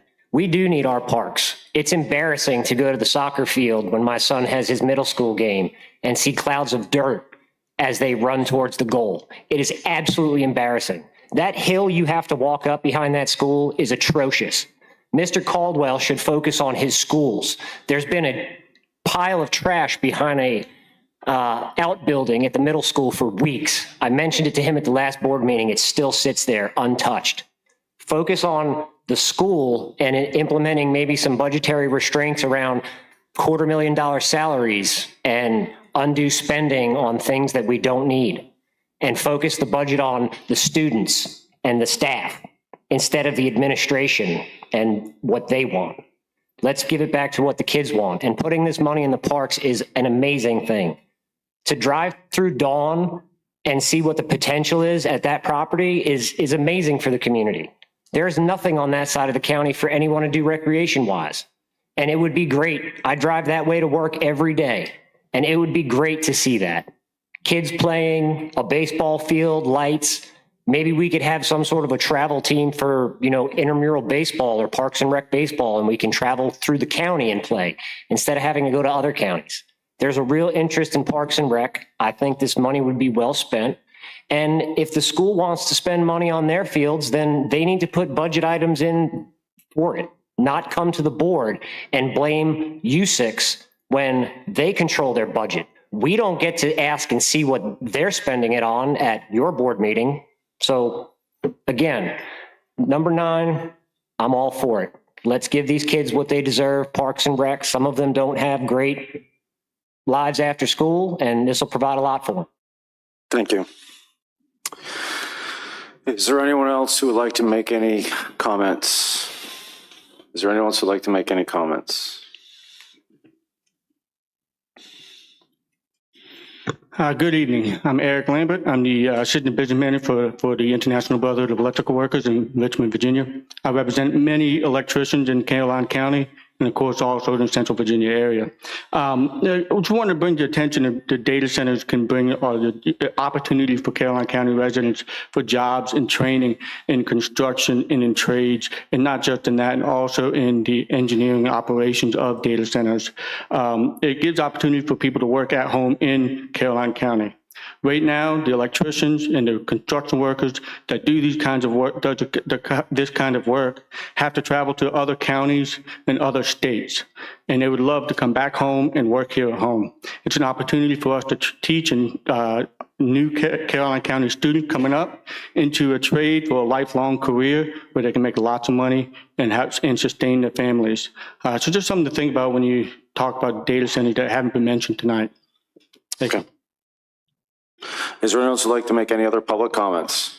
Is there anyone else who would like to make any public comments? Sir, what was your last name? Lambert. Lambert. Okay, thank you. Is there anyone else who would like to make any other public comments? Seeing that no one else is coming down, I will close the public comment time, and we will move on in our agenda to our first public hearing tonight, special exception 05-2024. And this is for Verizon Wireless Tower. Yeah. Is it possible to do one for both of these, or do we need separate public hearings? Oh, they're two different sizes. That's right. Because one's, yes. Okay. I gotcha. Yep. Same company, but all right, go for it. All right. Good evening, Mr. Chairman and members of the board. Why aren't they doing 2, 3? We have before you tonight special exception application SPEX 05-2024 as submitted by Verizon Wireless. The subject property for this request is identified as tax parcel 61A55A, which is located along Passing Road, Route 625, approximately 2,000 feet from the boundary with Essex County. The subject property is Zone RP, which is our Rural Preservation District.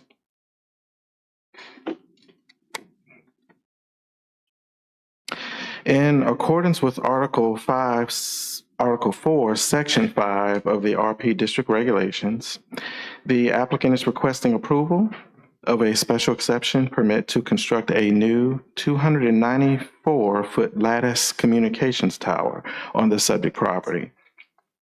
The tower will be located within a 100 by 100-foot leased area on the property, which is a total of 21.224 acres.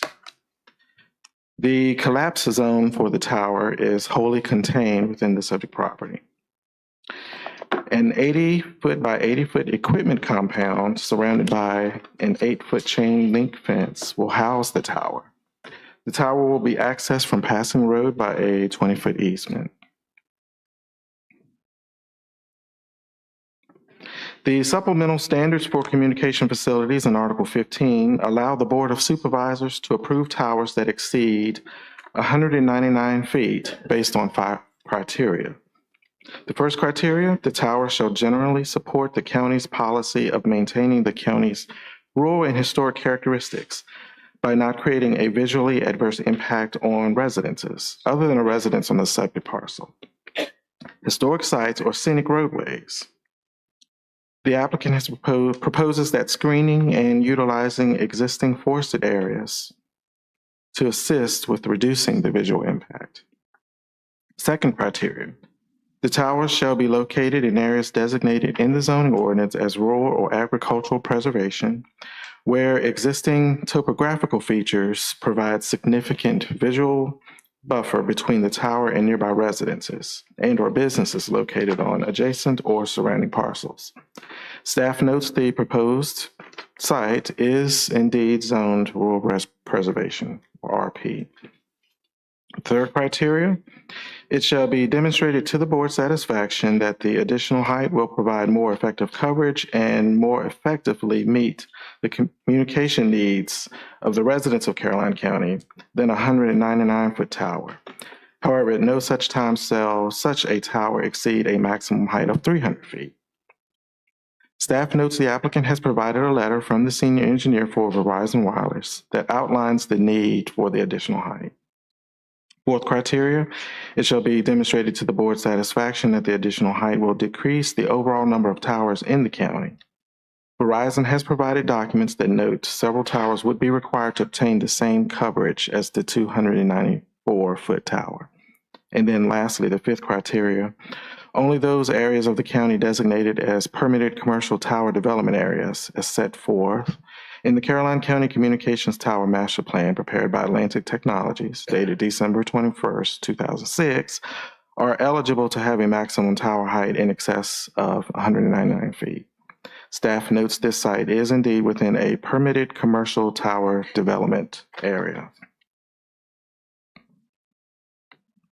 The Planning Commission held a public hearing on this request on July 25th and forwards this application to the board with a recommendation of approval, which includes the recommended conditions that you see on the screen.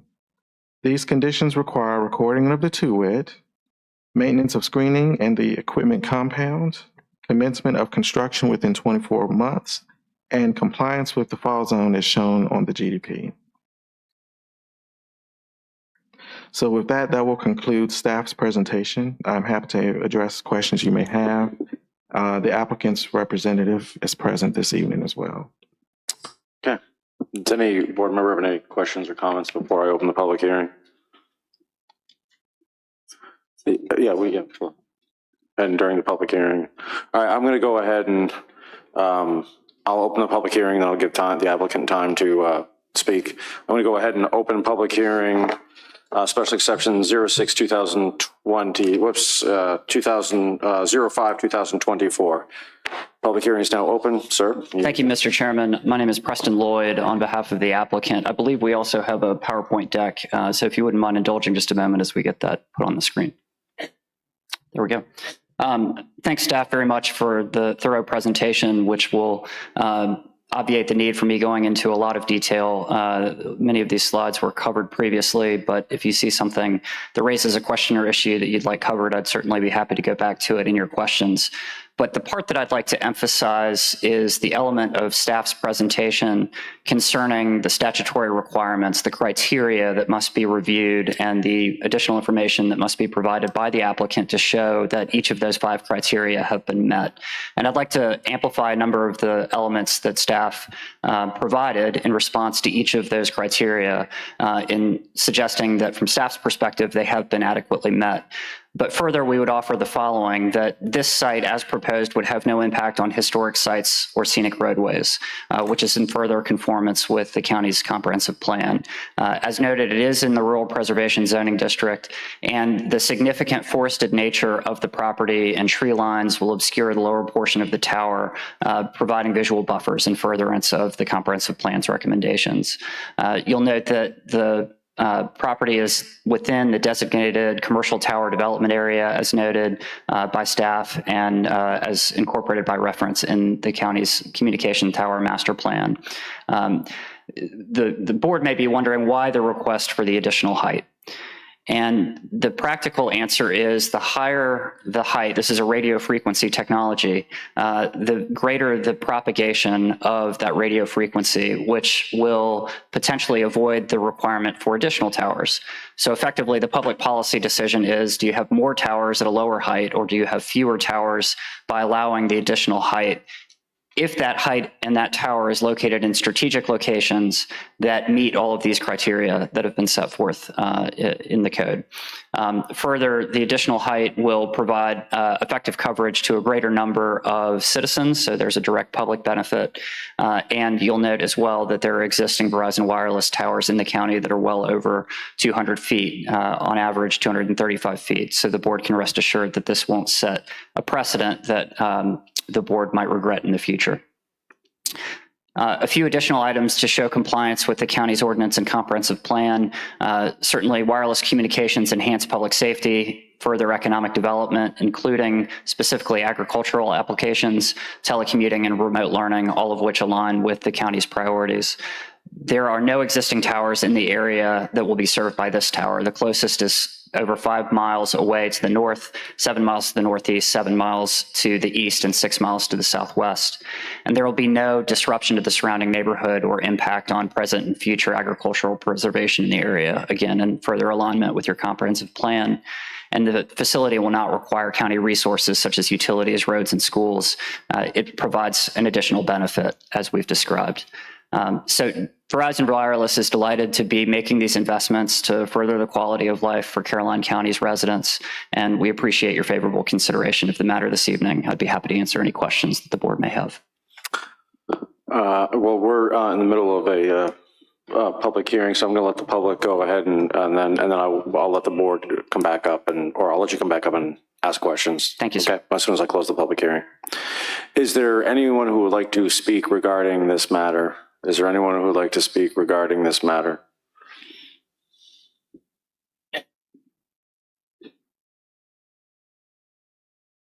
Hey, good evening. I will keep it brief. Just to repeat, Alec Mebane, have worked for a landowner in Bowling Green District for the past 6 years. And I just also wanted to note that I came forward with I consulted the landowner earlier this evening, and he said that was fine. So I believe Ms. Long in the past has made questions about lights and is concerned about lights. I hope I've understood that correctly.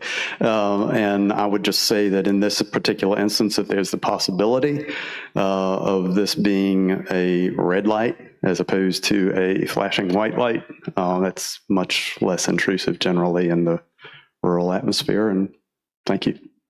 Thank you. Is there anyone else who would like to speak regarding this matter? Is there anyone else who would like to speak regarding this matter?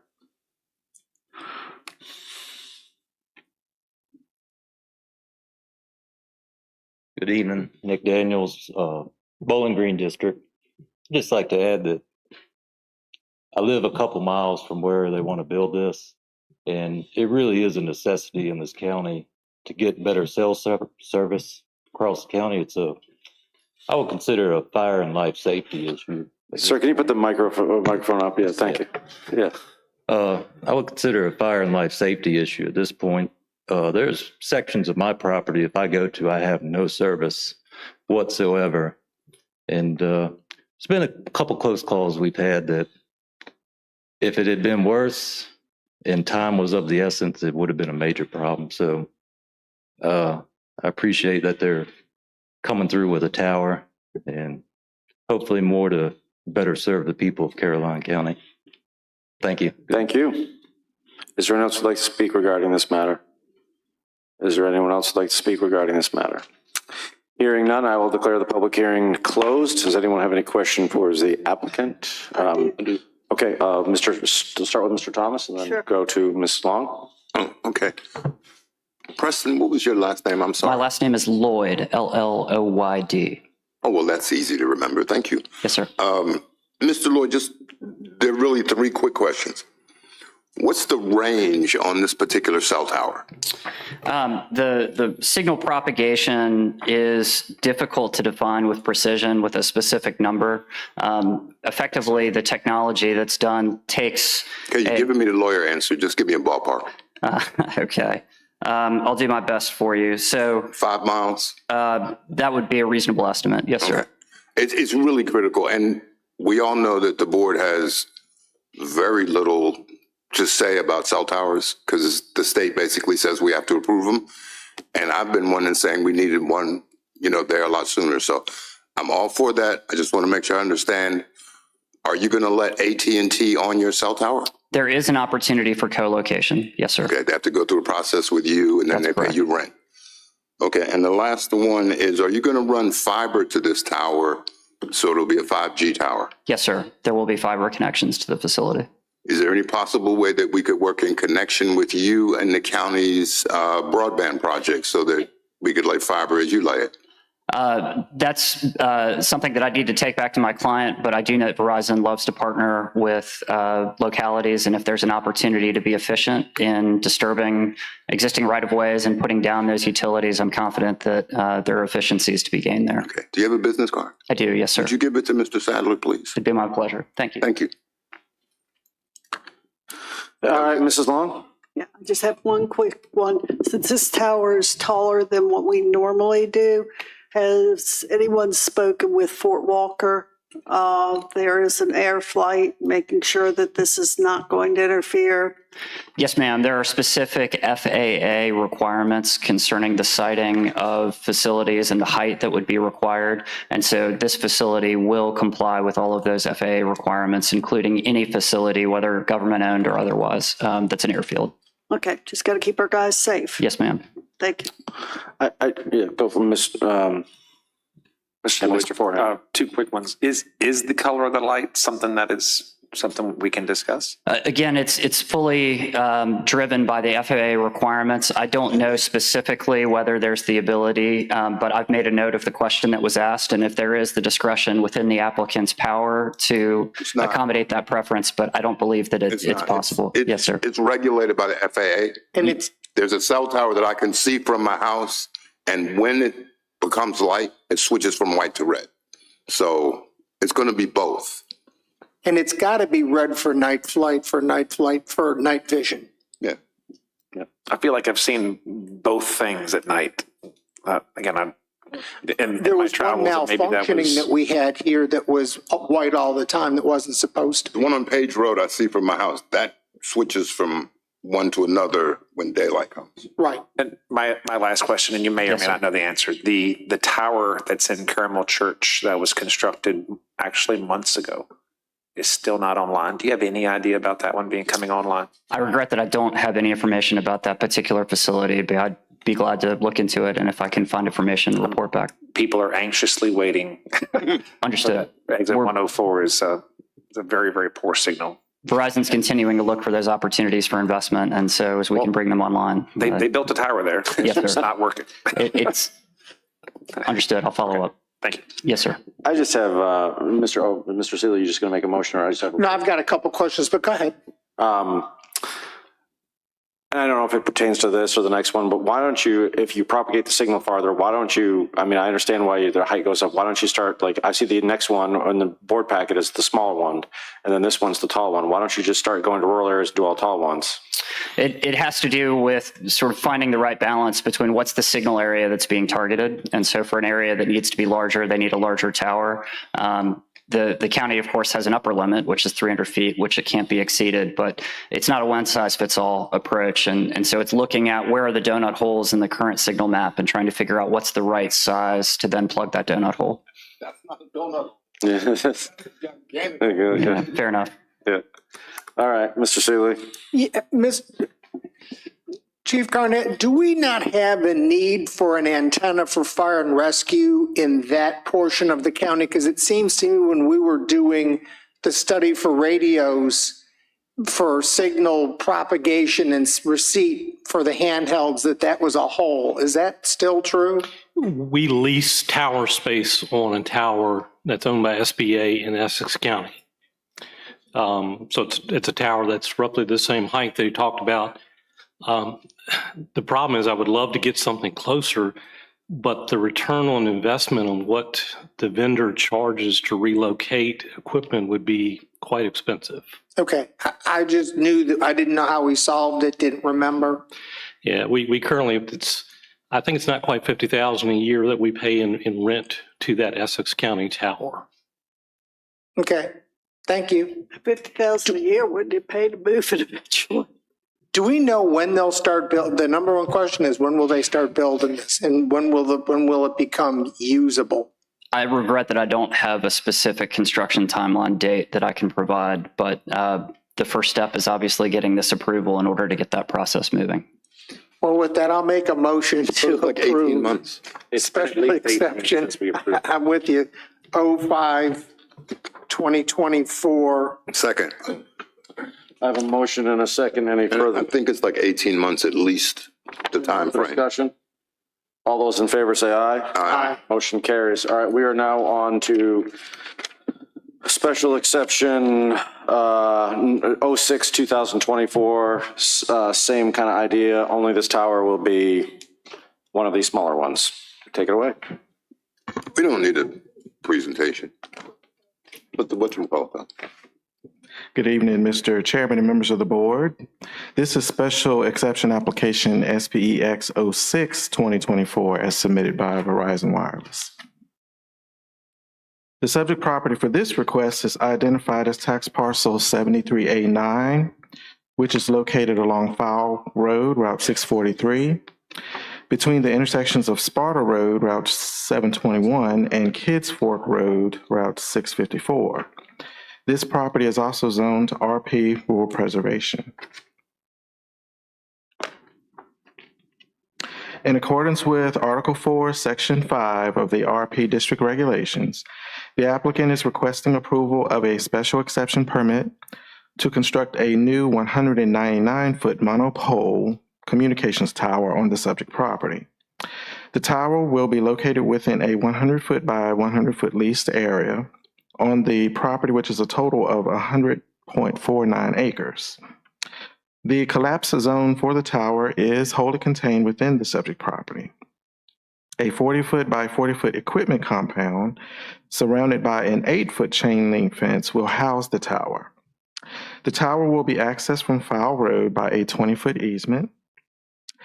This site is largely wooded and will remain wooded, with the exception of disturbance that will be required for the tower and entrance to the site. There is RPA area located to the south of the tower, but no encroachments into that area will incur with this request. The Planning Commission held a public hearing on August 22nd and forwards this application to the board with a recommendation of approval, which includes the recommended conditions that you see on the screen. These conditions require recording of the two-wit, maintenance of screening and the equipment compound, commencement of construction within 24 months, and compliance with the fall zone as shown on the GDP. And that will conclude staff's presentation. I'm happy to address questions, and the representative is present. Thank you. Does anyone have any questions before I open the public hearing? I'm going to have the same question I had before with Fort Walker, because this one's even taller.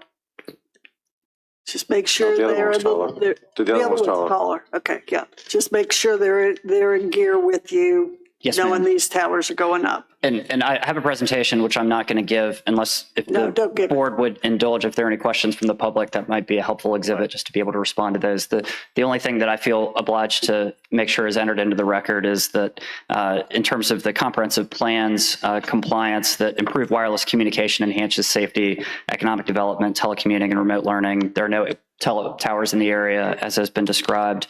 And because of the unique wetlands composition of the property, it's not going to be developed for residential uses in the future. So this is an economically viable use that's consistent with the comprehensive plan. Thank you. Okay, I'm going to, we ready to open the public hearing?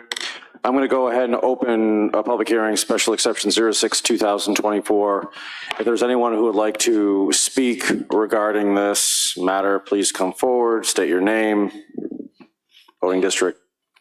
Yes, again, Alec Mebane, and I did not ask Mr. Collins, but I simply wanted to thank him and everybody who worked on this one for choosing a height that did not require a light, because that's great. So thank you all. All right.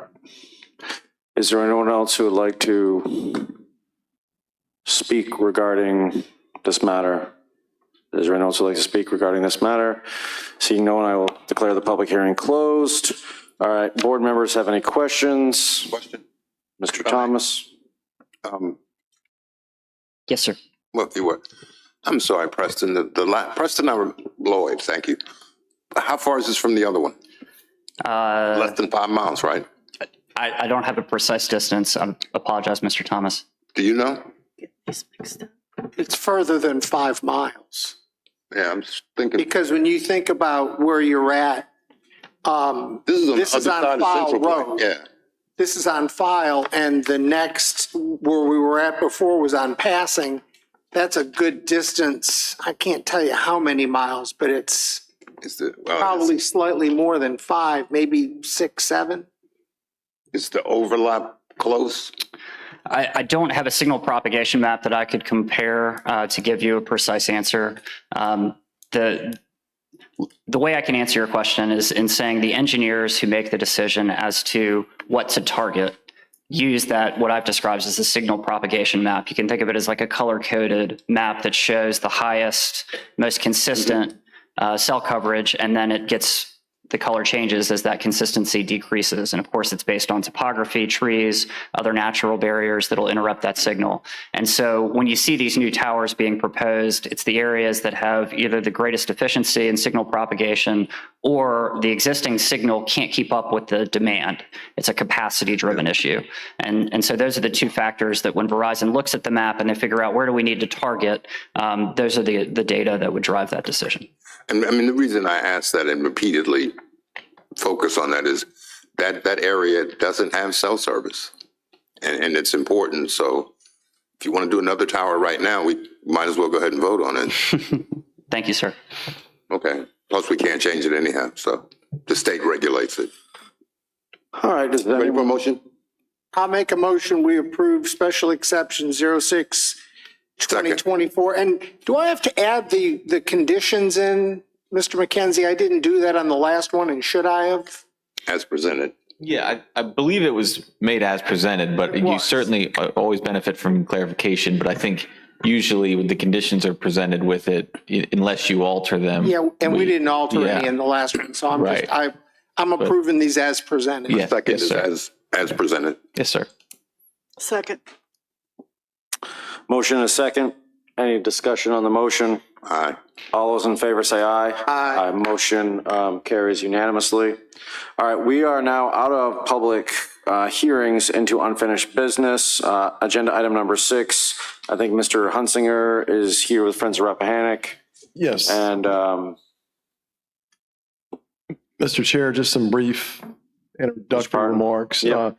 So as you know, the board has discussed the possible designation of the North End as a Virginia Scenic River on 2 prior occasions without a decision on whether to move forward. And the board will recall at the end of the last discussion, Mrs. Long suggested that the Friends of the Rappahannock be asked to make contact with river adjacent property owners regarding the possible designation. And as a result, Mrs. Long has asked Brent Hunsinger of the Friends of the Rappahannock to make a brief presentation in the hope that he can resolve any remaining questions and we can make a decision on whether to proceed.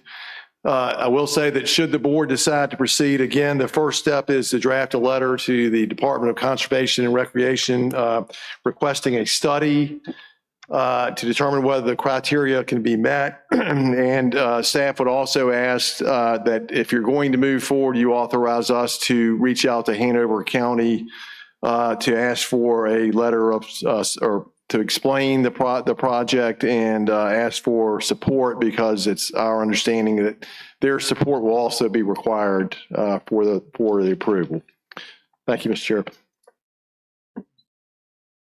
Mr. Hunsinger.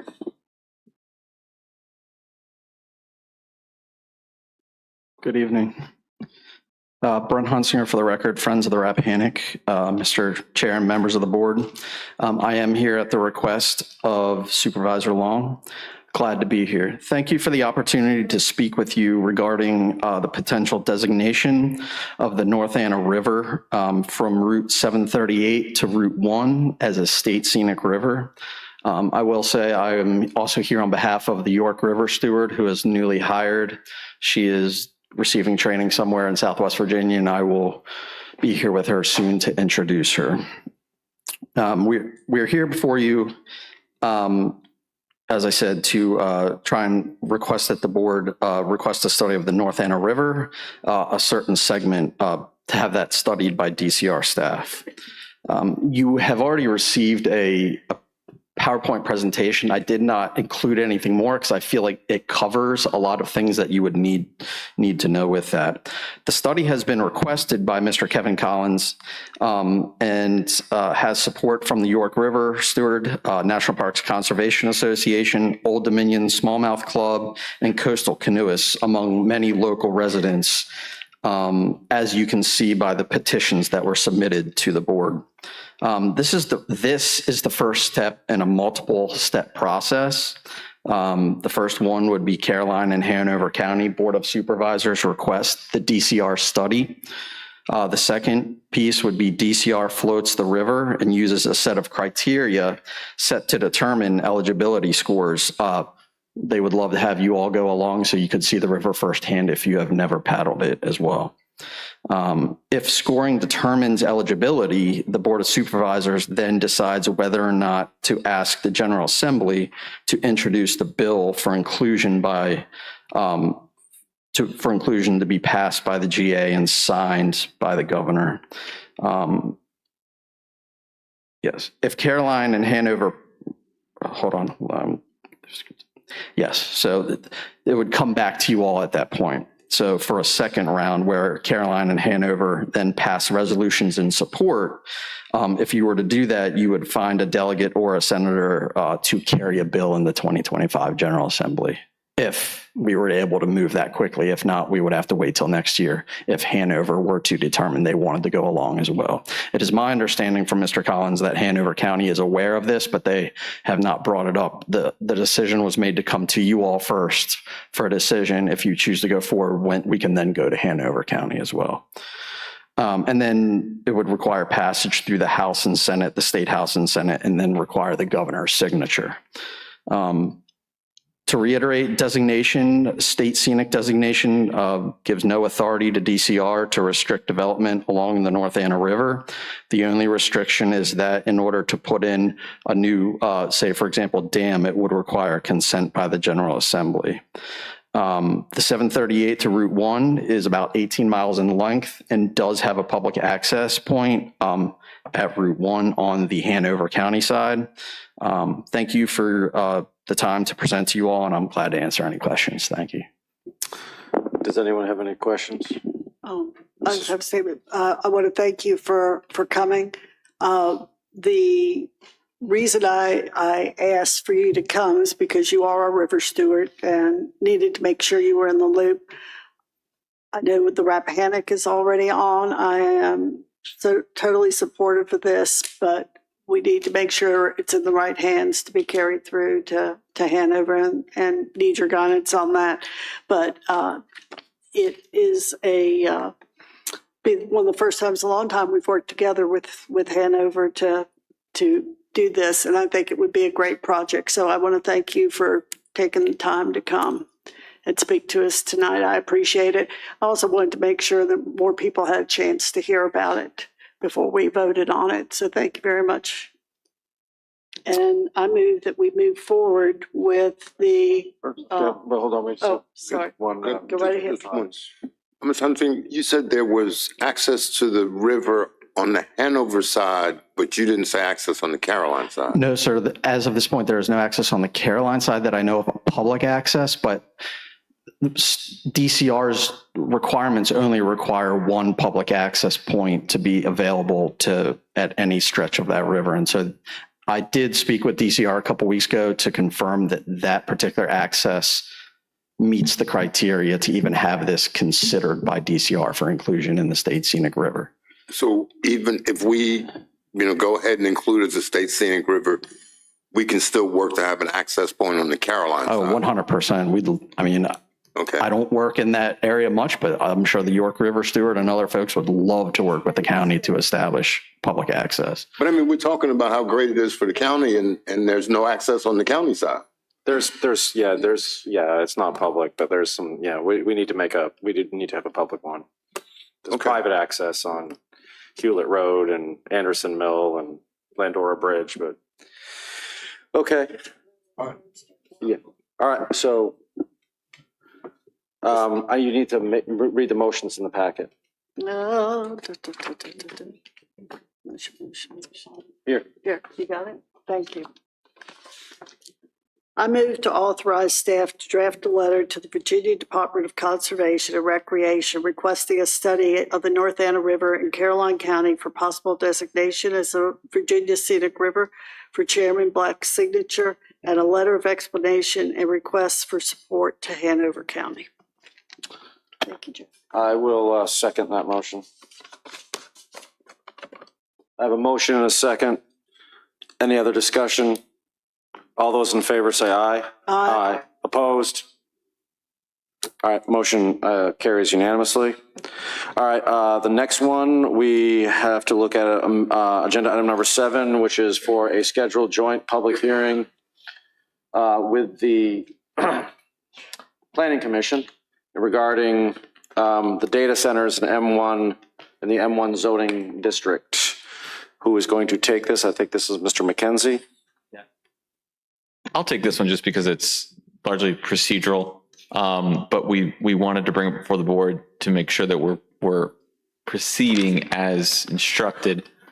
So you'll recall at the last meeting, we added an agenda item, and there's discussion about taking data centers as a use from by right to special exception. Staff looked at that. And the only district where it's by right with the property currently zoned to that district is the M1 district. And so the staff has prepared the necessary paperwork to start the process of making that text amendment.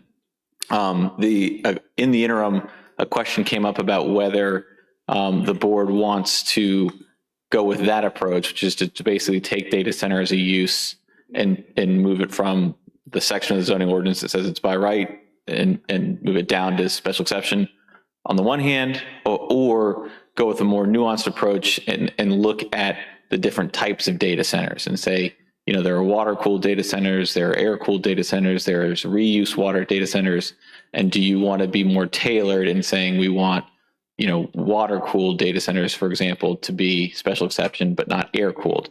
If that is what the board wants, staff would need more time to develop those definitions, and we could bring that to you, but it would take a little bit more time. So what I'm before you tonight to ask for clarification on is, do you want to proceed on the simple version, which is taking the existing definition, data centers, no differentiation between the different types, moving it from by right to special exception? Or do you want to proceed with the more nuanced definition? In the interest of time, because we had only 2 weeks before the board meeting, we have started the process of option 1. And that process would be bringing it up before the planning commission this Thursday night so they can make an initiating motion. And then the planning commission would convene a special meeting at your October 8th meeting to allow you to have both public hearings on that simple version. And again, because of the requirements for advertisement in the paper, we had to get that ball rolling. And unless you say otherwise, the first ad will run tomorrow for that October 8th meeting. So that is what is currently in process. However, if you would rather go with having staff look at a more nuanced definition, then we can pull that ad, cancel that special meeting, and report back with that. But we were just looking for direction from the staff, from the board on which approach you'd like to take. I asked for the first one, and that's the quickest, so. Yep. And my main thoughts on option 1 versus option 2 is that there are some smaller parcels of M1, and we don't want the data centers sitting on the curb without the big buffers that the campuses can offer. So I would go with option 1 all the way. Right. And just to one point of clarification, even in the M1 as it stands now, a data center that would be built by right has to meet all of the PERT standards. You've already amended your ordinance in that regard. But again, moving it under option 1, and again, this isn't even this, just for clarity, this is not the vote. You are not making any decision. This is a scheduling item on your agenda. The public hearing on this amendment, if you're going with option 1, would be on October 8th. Yes. But Mr. McKenzie, with respect, I'm sorry, with respect to the second option, we have control over that option regardless, because if any industrial user comes and says, I need a high quantity of water, the county negotiates anything over a 4-inch main. Anything over a 4-inch main. Yeah, Mr. Sheep was on the back and he nodded yes. So anything over a 4-inch main, the county's not required to provide water to that industry. Aside from that, all of the ones that Mr. Wilson is looking at, he said they're recirculated water anyhow. So yes, you can do that later, but yeah, and I would way to do it quick. Yeah. The only way to do it quick is right now. Yeah, and I would add that I think your discretion is even broader. That if you feel that there's any reason why the county, it would negatively impact the county's water system to provide the requested water, then you can deny it. It's not even a fixed diameter that, above or below you can approve or deny. You can look at the totality of the circumstances and say, look, you're asking for more water than we can afford to give you based on a variety of circumstances. So the answer's no. And that is why the county, in a variety of different industries, not just data centers, but will often negotiate water supply agreements. I said industry. Right. Yes. So Option 1 is really just an umbrella for all. Option 1 is the simple version. It just simple version. It deletes everything and falls adds. under that umbrella, and then it's the fast stuff. Yep. And again, we're probably overworking it, but because we're having a special meeting and we're having the planning commission come to your meeting on the 8th, we wanted to clarify that was the approach you wanted to take. And simple. Yep. And it gives us more control. Yes, sir. Which is really what we need. Thank you. Okay. So the public here, the ad will run tomorrow, and then the following week, we will brief the planning commission on it on Thursday. They will, I expect, call a special meeting to be here on October 8th, and there'll be a joint public hearing that night on the actual text amendment. Okay. Great. Thank you. All right. So we don't need any action from that then. I guess we are now going on to number 8. So we are back to the PERT. All right. Mr. Hughes.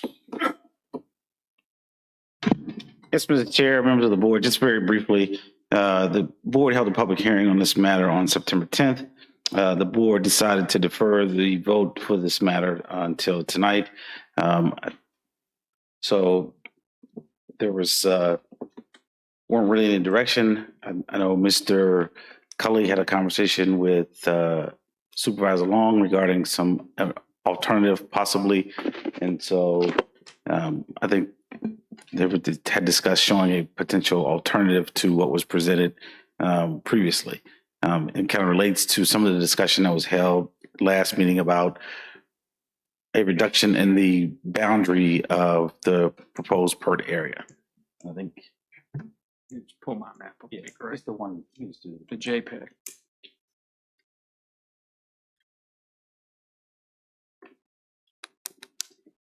That's it.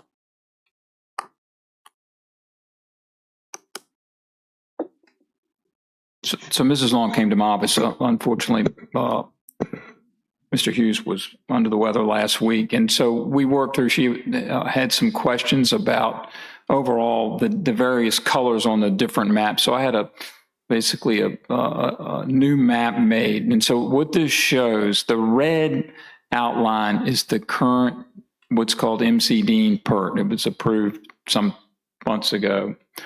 And what was proposed 2 weeks ago is not easy to see, but it's either brown or black. It was black on my computer screen, but it runs along 207 and runs up from Drawbridge Road, and then runs all the way north on 207, whichever way you're going there, and then turns that's MC Dean property. That's Coleman's Mill Road where he's got the arrow, and then it goes on up beyond that and turned the corner, comes across to the red, and then that's county property. It's coming around county property. Right there is a property line that joins Thornberry, goes up and followed the Thornberry property line.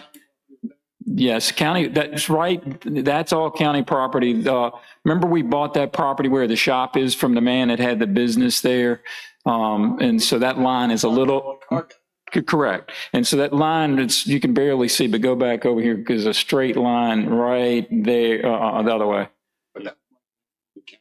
Yeah, so Thornberry joins that county property. So that's county property in the PERT.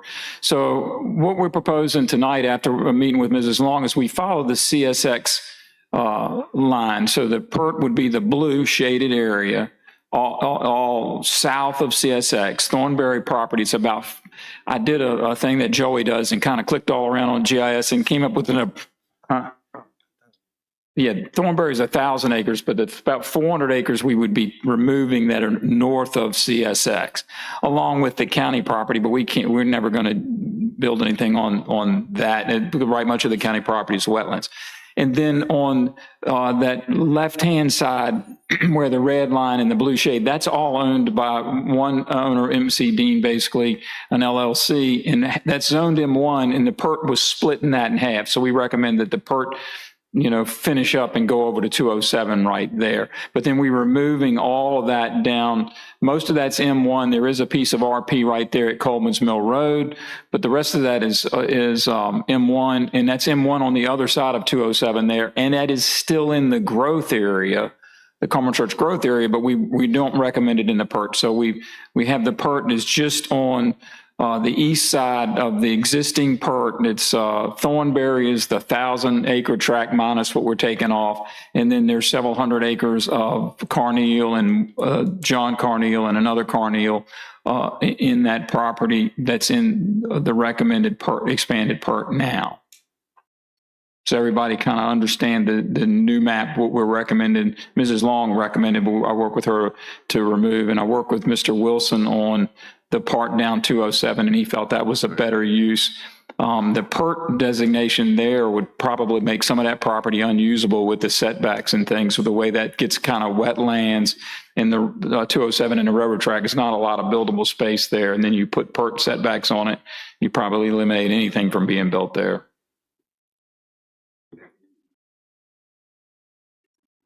Show me going the road again, please, Mr. Collins. Mr. Collins? This is just comp plan, so we're not rezoning anything. If I spoke, this just changes the comp plan designation to PERT. The underlying zoning is what I was kind of trying to speak to. There are properties that are in this PERT that are zoned M1. On the blue on the right, between the railroad track and the red and Drawbridge Road down that way where he is, all that is all RP. Can you show me Golensville Road again, please? Golensville? I didn't know. The Golensville isn't on here. Coleman's Mill? Coleman's Mill. Coleman's right there, right in that blue line. Coleman's Mill? No. Down here, no. Right there, yes. Okay. Yeah, and then it comes on down by MCD, runs across right there. That's Coleman's Mill. All right, Down the now, driveway. in this blue that you're proposing to include, how many farms are in that area? And on the right-hand side? The blue, right there, yes. How many farms are in there, or what of that is being farmed? There's about 82 acres right now in cultivation. Where is it? Generally in this area here. I have a Right in the slide. middle? I have a slide that can, an aerial that shows it. But it's 82 acres that it's currently in cultivation. And that farmer wants to be in the PERT? Or he's the one that doesn't want to be in the PERT? Can you go to if I can look at the other slide and I can tell you. Okay. Can you go to the? That doesn't have anything to do with it right now, but I'm asking about the farmer because that's one of the concerns that people are talking about.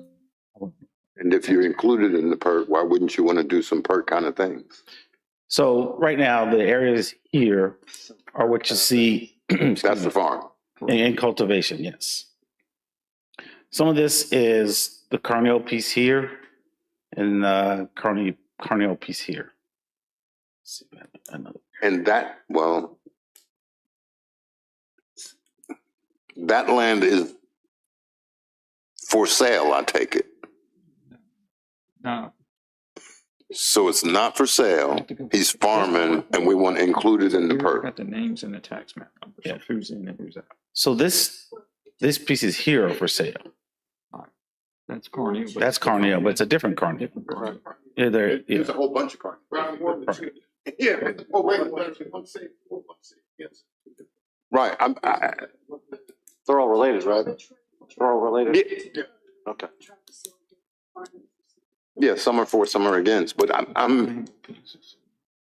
So this is a carnial piece here, this is a carnial piece, and then these two are carnial pieces. So two there. Okay. It's really none of our business what's for sale, what's not for sale. My question is, why do we want to more than double the size of a PERT? Mr. Wilson, I have a question for you while we're here. Okay.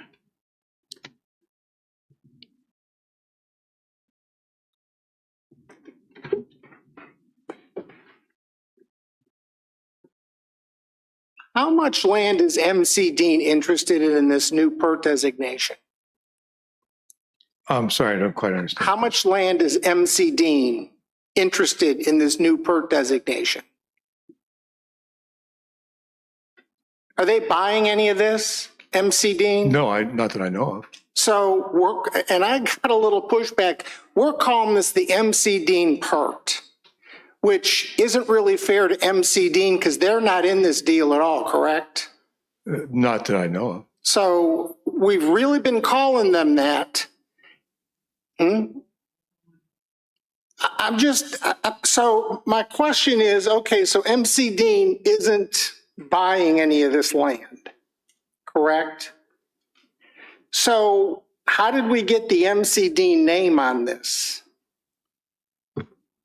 So MC Dean is the most notable landmark there. So, and I've said in a number of public hearings that it was deemed the MC Dean because of that's the most notable area. And I've said that a number of times that that's the only reason that name is there. How much land does MC Dean have? Approximately, well, in addition to what they're currently using, it's about 500 acres. And so that 500 acres is for sale? Yes, sir, it is. And they have not sold it, correct? That's correct. So we're making the leap to more when there's already land. I mean, we're going from 1635, we're adding another, 1466, we're adding another 1635 to go to 3,100 acres. Well, no. I understand. And then I'm going to make the subtraction. We're still even subtracting 400 to make this roughly 2,700. We're still almost doubling the size of what a PERT's going to be. And we're taking away the ability to sell the 500 acres. Supply and demand. Right now there's 500 acres there. There's not a lot of supply. We're not forcing anybody into the 500, which we should be doing before we take another big chunk. I understand wanting to have more land, but we're going overboard on this with all the other things that are on the table. I just don't know why we're going so big, and we've got a family farmer in the center of this that's farming. I just think we need to take some time and look at this and make some critical decisions about what we're doing, because PERTs are the current thing. If data centers stop developing, what else happens with this land, Mr. Wilson? Because office space, I'm going to tell you, office space is going no place these days. I mean, you could own an office complex and go broke right now because everybody's got too much. So it doesn't leave, and I'm concerned looking down the road. I'm not saying we shouldn't add some, but we've got 500 acres here. We've got acreage in other places, and we're not leveraging what we've got and trying to move people. And as we do this, we're forcing more power. You know, somebody's going to make application, and my estimation is they'll make power application. They'll spend the money to sit on it for what they think they're going to make in the end. I'm just very weary of going in and taking more people's land to bring high power, high tension distribution lines that are single user. And Dominion was very clear on this, and so was Rappahannock Tuesday night, that those sites were single user sites. Those power lines that were those 230 kV lines coming in, nobody else could attach to those in that path. Those were for those sites. So again, do we really want to bite into something this big and force a couple of users to go, we're going to plop down the money to do this, and then it sits there? I just think this is too big, too much, too quick. Again, can you show me the farm again, please?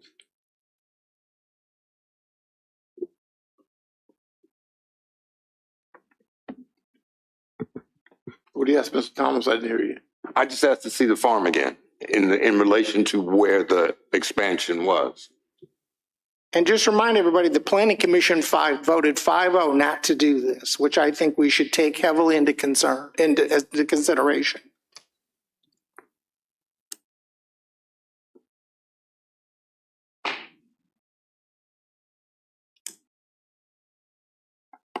Mr. Wilson, the county where did he go? Oh, the county got a grant to help make pad-ready sites at MC Dean? To do some of the initial studies. Yes, sir. Do we get a grant to build a bridge over the train tracks? Because when the third rail comes, I'm sorry, Mr. Thomas, I thought you were looking at something. Well, it was a yes, they got a grant. Where's the grant get applied? And not to bridges over the train station, but does it have to be inside the PERT or? It's on an MC Dean property, which is not any of the new land we're talking about. Has nothing to do with anything we're talking about. Okay. So, yes. So, Mr. Wilson, so we have 500 acres within the red area, and we want to expand. What's the impetus for the expansion? Prospect activity. Prospect activity.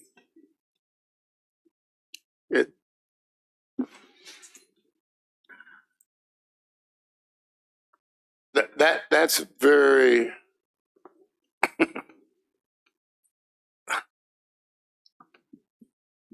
as you know, sir, discussing.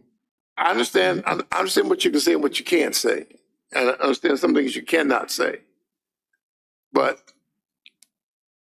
I guess my question is, the impetus for this came from inquiries about the property to you, is that correct? That's correct. Actually, we have been working with Steve and Melissa Carneal for many years. In fact, the EDA had an option on the property maybe 10, 15 years ago, and then some years before the pandemic. I'm sorry, my specific date has not come to mind, but and then Mr. Carneal about a year in February or so ago. He passed away. Right. And we were talking to Mrs. Carneal. She wanted to sell her property. She wanted to leave that site. And we've been trying to help her sell the property, which she is very interested in doing. So I guess what I really want to get to, it's not something that you pushed. It's something that's been in the works for years, that they've been wanting to sell that property or move it. The Carneals have been very interested in selling the ownership. property for some time. Yes, sir. And Mr. Jefferson, the Thornberry portion, he's also contacted us and expressed a lot of interest in selling his property. So I think that's what the impetus is. So The third rail is going to require a bridge to be built. And do we know which sites will be closed and which ones will be open according to CSX? Because they came through with a map some years ago and said, these are the sites that are going to be closed when the third rail comes. Mrs. Long had it in her district for some time that it finally moved the third rail to follow the same tracks that we're on. So we know that this whole set of, can we just show the train tracks all the way around? Because it completely circles the entire site that we're talking to all the way down to the bottom of this map.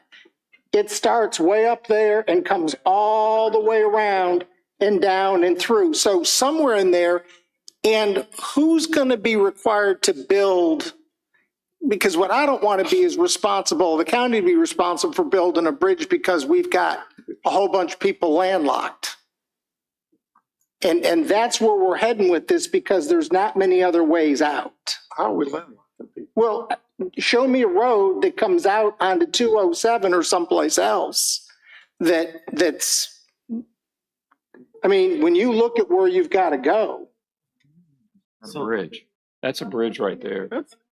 Yeah. That's a bridge right there. There. Okay. And then these properties are accessed via drivers. Yeah, that's. Isn't Drybridge no through trucks right now? Yes, it is. So let me just point out that it's officially a no through trucks route. Correct. So, but it will force every truck to go through there potentially. No. Okay, I'm just asking, just saying the train tracks are going to be non-crossable at some point. It may be 10 years away yet, but all of this is 10 years away. And I don't know why we're taking such a big bite. I mean, we still have, MCD owns 500 acres and there's 1,466 that's already there. So that's still another 800 acres that's untouched that could be sold and could be marketed to data centers. I mean, it's already in the PERT. I mean, it's already there. Why would we add another 1,635 acres? I mean, that's, even take out what you said, Mrs. Long, we take out above the train tracks. From 207 to the edge of that's about 4 miles. Are we really seriously going to think about adding 4 linear miles of land? And once we do this designation, it's all possible. Is that really what we want to do there with so much? I'm not saying some of it shouldn't go, but that's a big chunk. Mrs. Long, do you have any? Well, I'm going to go to property rights a little bit and say that if we go with, we certainly don't need the piece on the very tip, but the below the railroad track, I like it's cleaner. Just because we put a overlay, is what I'm going to call it, such as a PERT on piece of property, does not change the zoning. The zoning would happen if somebody requested a property and they request it. And I understand that people don't want to lose the rural preservation designation or title, but rural preservation is 1 house per 10 acres. So that property owner has a right to sell her property or his property. And so on 1,000 acres, you could have 100 houses, 400 cars, I don't know, 3 point some people per house, whatever the average is now.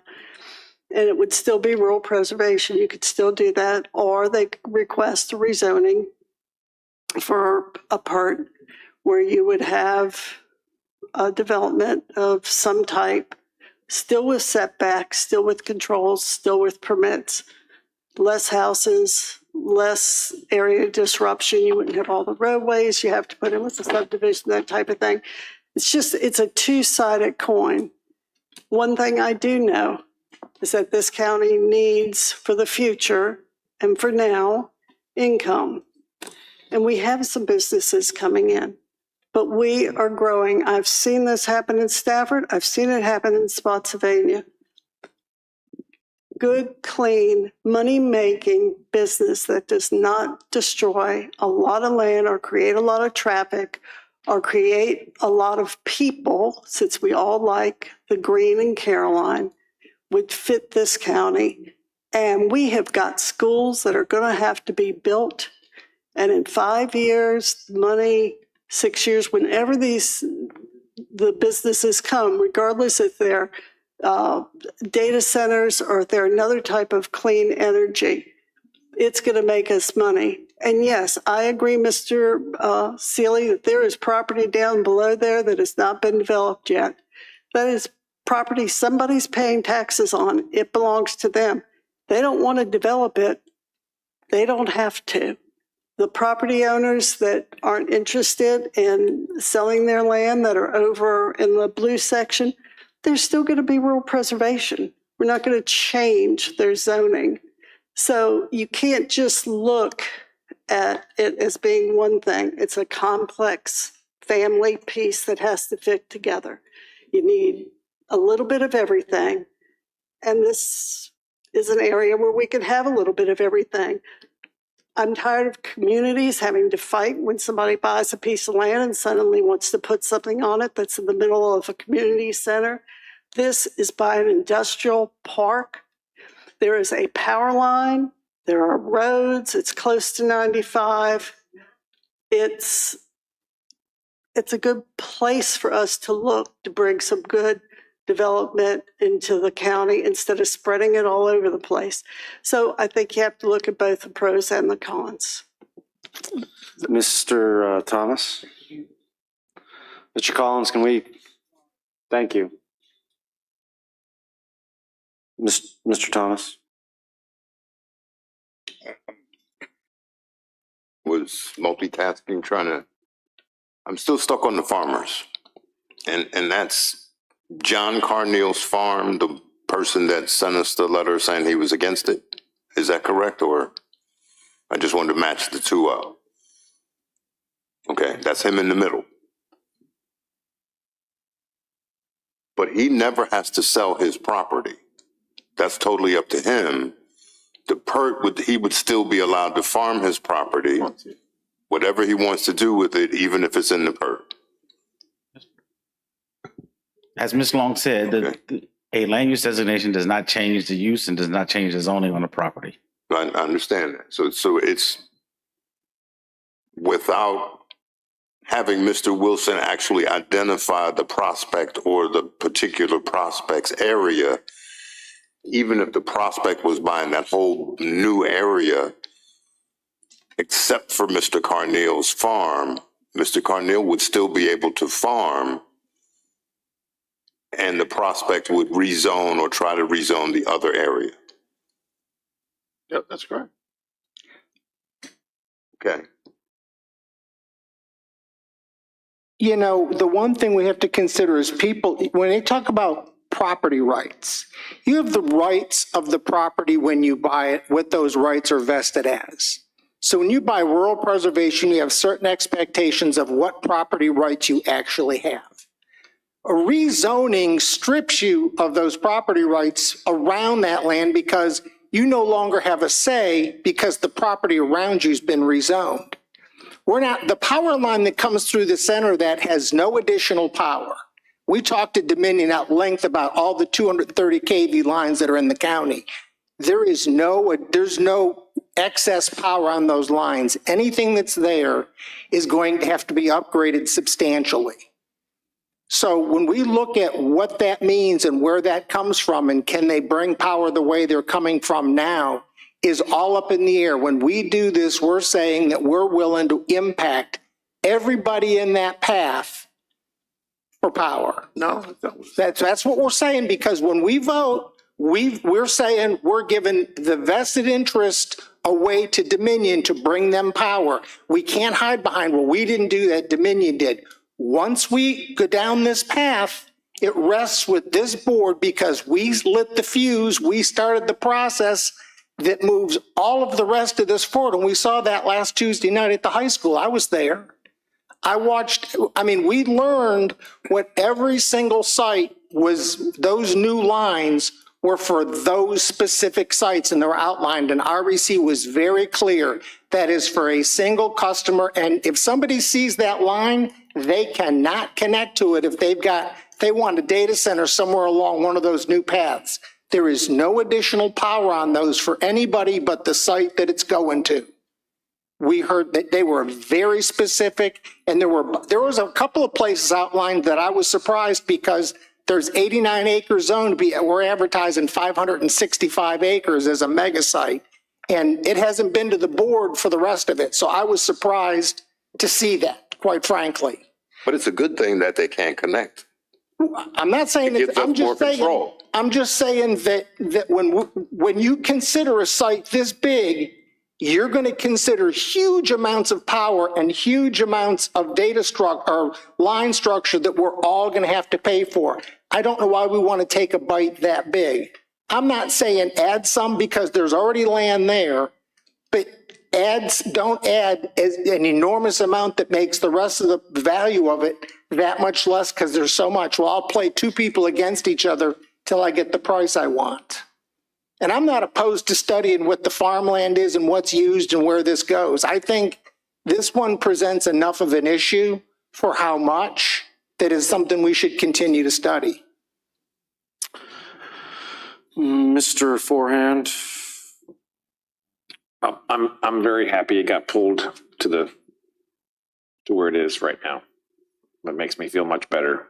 I didn't like it crossing the swamp or even having the idea of being accessed off Pinella Road. So, and it does make sense regarding the setbacks that the strip between the MCD property and 207 be taken out because again, the setbacks, it made it almost impossible to put anything there. So.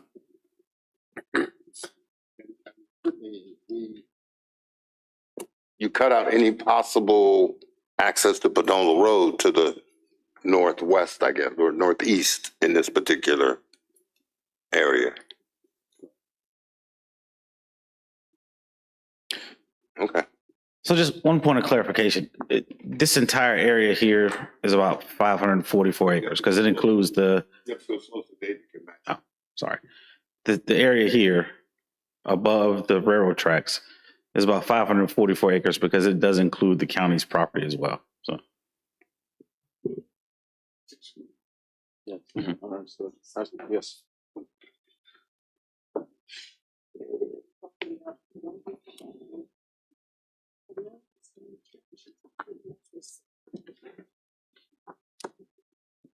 Actually, I have one last question. Okay, Mr. Forehand. The question asked was, has MC Dean sold the property? I think knowing how industrial land works, are there contingent contracts on that property that you're aware of?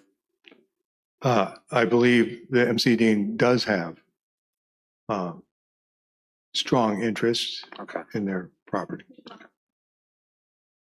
We always use the word strong interest or under contract, and under contract doesn't mean anything except somebody else is buying it to sit on it. Until we see a shovel in the ground, it is under contract or it's heavily sought after, but I know what that means and I've been watching it for 16 years.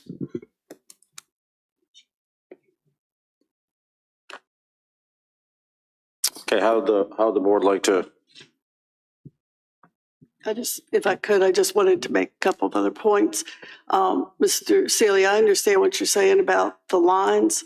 My thought is that's already an area that's used. If they have to run more power, at least you're not going through a new disrupted area. I would assume they would put it somewhere close to the same line, although I'm not an electrician or a contractor, so I certainly can't say that, but it just seems to me like they've done on the other poles, they would just widen that area. Again, you're going through an industrial park, you're not going through a community. And secondly, nobody has to sell their property unless they want to, and no zoning is going to change unless it is requested by a new property owner or a current property owner wants to do something with their land and rezone it. They have the right to do it. They pay those taxes every year. And if you don't want, and I've said this once before at another thing when citizens were saying, I love the farms. That's where I moved here. And I said, and this, we had to do it ourselves. If you don't want a farmer when he is 80 years old and his family does not want to farm, if you want to try to deny him the right to sell his property, shame on you. He's worked it for years. Work on getting a conservation easement group together and work on the rural farmers near your homes and see if you can get them to put conservation easements in it. That's about the only way that it's a win-win for everybody. I'm a firm believer in that. But these properties do not have conservation easements on them. They can be used for other things. But no one in this room has any right to tell anyone they cannot sell their property because you all have worked for it and you've paid your taxes on it. Our job here is to try to keep your tax base as low as possible, and bringing good businesses and a business area in will be a good income for us. And is it perfect for every single person? Very few things in life that affect one person does not affect somebody else. But I know one thing for sure, we have to hike taxes, this room is full, because that is one thing that affects every person in this county. My job is to think about the least harmful way to bring in businesses to provide foundation for a good tax base. No, is there a guarantee somebody's going to buy this and put something that's going to make us lots of money on? No, but at least they'll look at it with the PERT. And the PERT is a nice ordinance. It gives setbacks, it gets green spaces. We have control over things. But if any of these people want to sell their property, they can. And I would rather see them sell it when it has an overlay of a PERT district. In the meantime, it's going to stay rural preservation. They don't have to sell it. But ask yourself, would you like somebody telling you they can't sell their property? So with that being said, I'm going to make a motion that we... Mr. Underwood, District. Oh, I'm sorry, Mr. Underwood. Thank you, Lance. I appreciate it. I'd like to make a motion that we approve CA 0324 as amended. As amended. I have, yeah. I just want to clarify the motion that's before the board because we had a change from what was originally in the agenda. That's as amended, and that is, remember this item has two things: the PERT expansion and the Carmel Church growth area expansion. Both would be amended to reflect the new map. The new map, correct. Just clarifying. I have a motion by Mr. Underwood. Is there a second? Oh, second. Second. Is there any discussion on the motion? This is the time that I like to make my comments. I kind of wait till the discussion time.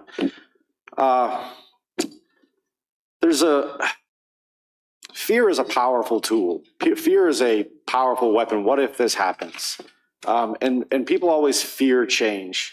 I remember when I was first elected, the first phone call, I'll never forget it, the first phone call I ever got, the board was discussing fireworks up in the Port Royal area, and there was a guy who wanted to do fireworks.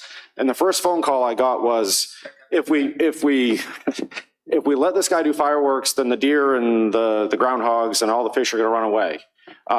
And I just didn't know how to react. It was fireworks.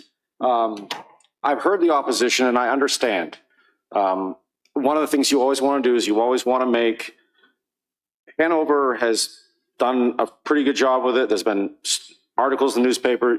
You always want development around your 95 corridor. You want industrial bases in certain areas, and then you want the rest of the people to remain rural. I've been going back and forth on this, and there was a social media post that really struck me. It was by a member of the city council of Fredericksburg. And he had this very, very long post, and I don't know where they're going to fit a data center in Fredericksburg because it's a physically small area. But he was discussing what the impact could be for a data center in Fredericksburg. And the word he used was transformative. And I just want to give you some idea of what we're talking about, because I've heard, well, if we just brought in grocery store's not going to touch this. We need a grocery store, yes. There's other businesses, a McDonald's, a Wawa doesn't touch this. Loudoun County in 2022, just on real estate alone, 106 million, 600 million total. In 2023, $733 million from data centers. In 2024, $875 million from data centers. That's what we're looking at. And we talk about Henrico County. Henrico County in 2020, 5 million, 5.9. 2021, 7.9. 2022, 10.3. 2023, 13.2. 2024, 18.5, which I believe Henrico is doing a program with that money to help people that are like sheriffs and police officers and teachers to afford housing, because it's hard for those people to afford houses in today's market. Fairfax County, we haven't got all the data in there, 24, 22, 20, and then the 23 data is 11, so it's gone down. But that data for 23 is not complete. Orange County, Louisa County, Spotsylvania County, Prince William County, Stafford County just approved one. All of them have approved data centers. All of them. They have all approved them. Okay, and I don't want to be data center central. I understand that. I don't want to be data center central. But at the same time, the revenue that can be produced from these things, there is nothing that we can bring in that matches it. There's nothing. And the final thing, I thought about this the other day. I was driving out through Lake Anna, and you look off, and there's the North Anna power plant. And I think to myself, let's go back to the 1970s when this came in. Imagine you're in county government, and you find out that there's going to be a whole bunch of land confiscated for a lake, and there's going to be a nuclear power plant built in your area. I don't think that would go over too well. Now imagine, let's go 40 years ahead, 50 years ahead. Imagine today if there was a referendum in Louisa and you asked the citizens of Louisa, should North Anna power plant go away? I don't think too many people in Louisa would say, yeah, we want to get rid of the North Anna power plant. The revenue that it brings into Louisa County is huge. Or if you ask King George County makes an immense amount of money off importing trash, landfills. And they're bringing in, the tipping fees that they get on that trash is immense. I don't think if you ask the people of King George, hey, do you want to get rid of this revenue? Maybe you would have more because it's trash, but it's a huge revenue stream from them. And we're not talking about a nuclear power plant, nor are we talking about a trash. We're talking about warehouses that are full of computers. And I don't want Caroline to be a situation where we are data center central. That's not what I want. But there are certain areas that should be good fits for these places. And I feel like expanding this part would be one of those areas, because we have schools that are in desperate need of revenue. We have parks that are in desperate need of revenue. We have a whole bunch of things we have people that we have to pay. We have sheriff's department, we have fire, all that stuff. We need money. And if we came here for the public hearing in April and we said, yeah, we're going to raise your taxes 20 cents, this room would be full. So those are my comments, and those are the reasons why it's a gamble, and I understand that. It is a calculated gamble, and the final thing is I rarely, if ever, go against the Planning Commission. I can't remember a time, and I've made those statements. And this is one of those times that I'm taking a calculated risk and disagreeing with my Planning Commission member. So I will be voting in favor of the those are my comments. I have a couple comments then. Thank you. Both of y'all are out of order, just so you'll know. But go ahead. Chairman told me I could go ahead. I asked. I said go ahead. I'm just saying your comments while we're discussing the motion should be about the motion. Right. It's going to be about I'm saying that wasn't about the motion totally. But go right Correct. ahead. Go right ahead. Go right ahead. Thank you. The fireworks ordinance is an interesting thing that you mentioned, because after a year and a half or 2 years, we went back to the original ordinance because we could never really settle on an ordinance that fixed the problem. So we ended up right back where we started 2 years later with a lot of mad people. The interesting thing about Northern Virginia and their taxes is they're collecting more revenue, so they say, but their tax rate always stays the same. So if their tax rate always stays the same, has the data center really brought them more revenue, or has it just brought them more spending? Because I'm going to tell you, year over year, their tax rate stays the same, their assessments go up, and they end up paying more. So it is not something that has solved the problem for them that they can point to. And as far as King George, the landfill's coming to an end there because they're about full, and they don't know what they're going to do when that happens. So when the data centers, and there's a lot of legislation kicking around about data centers in Virginia to keep them here, we may be harboring something that in the future we're not going to be so happy about. And that's why I won't be voting for it. All right, thank you. Any other comments? I'll call a question. All those in favor of the expansion of the PERT say aye. Aye. All those opposed? Nay. Division in the House. Mr. Forehand? Aye. Mr. Thomas? Would I? Mrs. Long? Aye. Mr. Seeley? Nay. Mr. Underwood? And I vote aye as well. The motion carries 5-1. All right, we are on to the next, which is the discussion of proposed improvements to County Park and Low Massey Park. Is this Mr. Schiebel?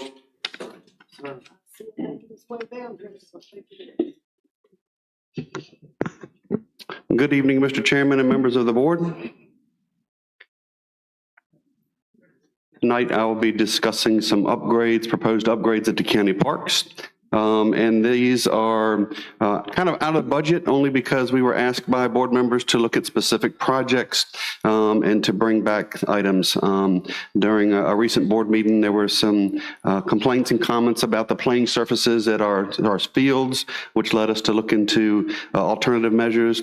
Also, some new lighting due to the pole damage at the existing fields, walking trails and adding dust to that, and signage at the parks. So that really led us, as we started looking into this, to look at a holistic approach to this project and what would it take within the current main recreation park in the Dawn Park to build that out. You know, what did we kind of vision? So we sat down with administrative staff and Parks and Rec staff and worked through, you know, what do we need? What would it take to build our parks out? So we looked at that, and which really led us to where we are today. So one of the first things we looked at were soccer fields. We looked at installing Bermuda grass, thought that would be the best thing to do in this area. However, after considerable research, we found that prolific growth of the Bermuda grass is only limited to about 3 or 4 months. And then it goes dormant. And if there's any play on it when it's dormant, you actually could damage the grass. Well, we have a lot of play in the spring and the fall when the Bermuda grass is dormant. We also have year-round play on those fields. So we have groups that come out on weekends and play year-round, so even during the winter months. So that was really a negative thing for the Bermuda grass. We also found out that the Sports Field Management Association says that Virginia is in a transitional growth area for Bermuda grass. So they named a whole list of issues in this area that we need to be concerned about with Bermuda grass. It does require heavy watering. It has wintered kill due to freezing temperatures. Shade could also kill it. It has a heavy feeding plan for the soil. It also requires completely regrading the fields, putting slopes on them because standing water can actually cause kill-off. And the need to cut, so maintenance goes up. You'd need to cut that every 3 to 4 days. So it'd be cut at least 2 days a week to be able to maintain the playing surface during the growth period. So it just created a lot of maintenance and thought that we would have a good chance that we would have worse fields today than we would sticking with sports fescue. So with that, we looked to find a better playing surface, which really led us to looking at the synthetic turf. So that's what we've kind of looked at as a proposal and came up with what would it cost to put in synthetic turf. I know the board had considered this years ago, and there was concerns about the playing surfaces and that people were getting hurt worse on these areas than they were on regular turf grass. There have been many, many reports that are out. There's actually a few reports that we included in your board packet, actually talking about how safe they are now. With the infields that they use now of sand and rubber has really made these playing surfaces a lot safer. So they were kind of selected as the number one item for us to look at as an item to replace the fields with instead of fescue. The biggest thing is it does give you a year-round playing surface. If it rained 2 inches this morning, you could play on it this afternoon. It would have a complete drainage system to drain the water off of it. So the playability of the surface goes year-round, and you could do multiple sports on that. So you would be able to include the football, the soccer, or any other programs that we might have. So that was kind of the first section. Now we kind of switch into lighting. So we get into the lighting. As you know, we had a report that was done on the existing baseball field lighting. We have 5 posts out there that have big woodpecker holes in them. And some of them are big enough I could literally stick my hand inside of the post. So it's really dangerous. We're just waiting for a good windstorm to knock one of those down. And speaking with Rappahannock Electric, the other issue is below ground rot. REC tells us that is a real issue, as these poles are now over 30 years old, that these poles could have a lot of rot below grade that you can't see, and a lot of times won't know unless you dig them up or they fall over. So we looked at replacing those lights. And then we've also had the concern for the softball field lights. Currently, there are no lights on the softball field. And the biggest play that the softball field really gets is from our JV teams at the middle school. So typically when the schools are playing, they'll have other schools that will bus in both the girls and the boys teams, and they play at the same time. There are times where the boys are able to continue to play when it gets dark and the girls have to stop play. And it really stops them from being able to play double headers at our schools because we don't have lights. So we've included lighting there to kind of complete that. And then the third area is really our soccer fields. As we looked at the soccer fields, they are an area that gets a heavy use out there. It is our biggest sports program that we have in use from the county side. That Mr. Howard runs that program, and there's a lot of kids that participate in that. So we would also light those fields.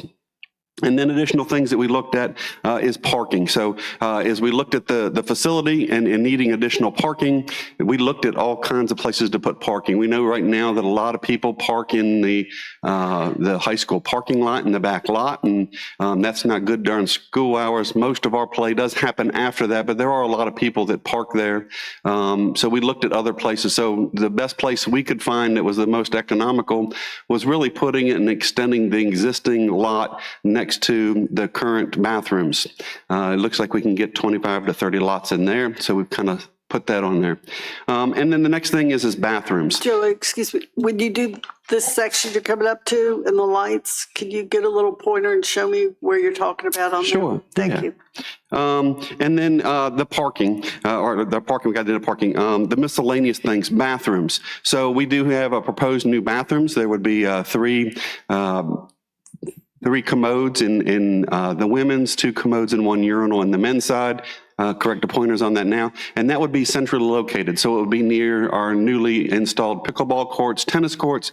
It would also be in close proximity to the baseball, softball field, and then the new playing surfaces for the soccer field. So it would really centrally locate those. We'd put in a few sidewalks, put some stairs that are on that hill right side, actually to the right of the playing field. It's in a block right there, yep. So we would put the stairs in there that would be able to come down that hill to be able to provide better access in and out of those areas. And then finally is stoning the pathway of the new path that is on the opposite side of the road behind the school bus garage. There is a 1.9 mile woodland trail that goes across the road. We've worked with VDOT and we'll be installing a crosswalk just past the school bus garage. But to stone that surface would make a big difference. And then that kind of shifts us from the county park now to the Low Massey Park. So we have several things down there. So we've looked at focusing on the park project itself. And in the park, we actually looked at strictly the park, not the community center. So while we have included funds as part of this, we included $200,000 in there for design and architectural work for a new community center. The Board of Supervisors accepted that land and said that we would construct a new facility within 5 years. So this would help us meet those goals and be able to do that. So we're expecting by the time for that process to get done, we're probably 18 months by the time we hire an architect, actually get that all designed and ready to go out to bid. So we thought it would be good to include that as part of this. And then other things that we wanted to do out there, we're putting in a new basketball goal. Currently, the one we have is in the woods area. It is small. We would actually fence in the area so the ball can't go out, and it would be adjacent to the existing parking lot. That way that it would be in plain sight, and think it would get a lot of use. Since the building has come down, that park usage has gone up by 20%. It is amazing. It's gone up more than that. It's probably gone up 100%. There's families out there on a regular basis that are out there now. There's people that are walking that trail on a regular basis. So there's a lot of use out there. So we would want to upgrade the walking trail and extend that around the entire property. So that would give us a nice walking area. And extend that, we would also resurface the existing existing parking lot and restripe that area. And then we would turn the baseball field. Currently, the baseball field was laid out, and while we knew it was in that position, it was always a goal of ours to turn the baseball field around so that you actually are hitting towards the wood instead of towards the buildings as it's currently laid out. So we would move that around to the other position, and then we would look at repurposing the existing basketball court into a pickleball court or a skate park. Mr. Howard was going to work on a survey to kind of get an idea what the citizens in that area might want to see down there, and would be working on that. So that's kind of the overview of the project that we have and what we had intended to look at as part of this. So I do want to remind the board that we do have implemented the cigarette tax. The cigarette tax right now is providing around $800,000 in new revenue. You have earmarked 50% of that, or $400,000, to go towards the park system. So as part of that, we thought this would be a good way to leverage that $400,000 and to be able to do a project that would be able to include all these and have them paid off between a 15 and 20-year period. So we did have to go through, so I laid up on the dais for each of you in color maps of both of those. So you got them in your board packet, but I did color ones so you could see them a little bit clearer. So it's the same thing you already have. And then I did have to update our price sheet also, our cost estimates. So we did have some written quotes on some items. There was a mistake that was made that we caught yesterday, and that was really when we were working back and forth on field sizes, and some signals got crossed up between feet and yards, and some feet were used where yards should have been used, so it did change the price. So this is really an a la carte kind of list. You can do as much of this or as little of this as you want. We put this together for a package. Right now, we believe that roughly a 20-year term would to pay for all of this would be about $375,000 a year. And if you want to do it in 15 years, it'd be $455,000. So we think that it's definitely manageable. We would be able to leverage the existing funds that you have set aside for parks, and we could build out these two parks with just about everything we would want to see in the next 10 years at them. With that, I would be glad to answer any questions and walk through these maps individually if you'd like to look at those. Mr. Underwood? Yeah, I do have just a couple questions. Why would you put the basketball, why would you consider moving the basketball court to the front? So it would go out towards the church on that side because it's really close to the parking lots. So it gives you direct access when you park to be right next to the basketball court. There's already a light that's out there on the pole that would light that area up. And it provides an area that's in view and not hiding back in the woods where people would feel unsafe. That was one of the things that we hear a lot is people felt unsafe with the building there because they felt like they were in the middle of nowhere. Yeah, but with funerals and community and different activities going on during the week, and the house right across the street, that could pose a problem. There's a resident right there in the front. Correct, yes, sir. I don't think that would be a good idea. And as we look at putting a building up on the bigger green spot, I think we need to have a conversation about that. But I guess my next question, Mr. Cully, when we talked about with Davenport last week about our balance, why wouldn't we take some of these smaller items and maybe pay those and not finance those? We talk about our fund balance being. You could move some money into a reserve account and put some of those in. The only reason we proposed as a package because some of the numbers for the turf and the lighting were so high, and we knew the board had already authorized half of the cigarette tax money to go to parks, that we thought that might be a good way to pay for the project with that against debt service. I'm not so the turf. I'm still kind of concerned about that. I need to do a little more research. I was not aware that we were considering turf at all in the county park or anywhere else. I'm not sure that's the best way to go. It may appear that way, but I'd like to maybe take a second look at that. But the rest of it, I think, I'm more than pleased. Mr. Seeley? Yeah, the turf took me by surprise, and after what we were told about borrowing, and I hate to see us take all the Parks and Rec money and dump it into something, and then we're back to where Parks and Rec was before. They have no funds to capitalize anything else.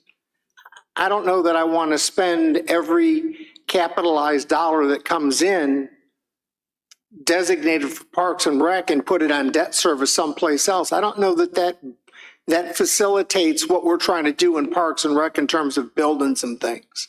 I could see doing some small cash projects. I agree with Mr. Underwood. We could set money aside and look at some of these projects and say we could do this one, we could do this one.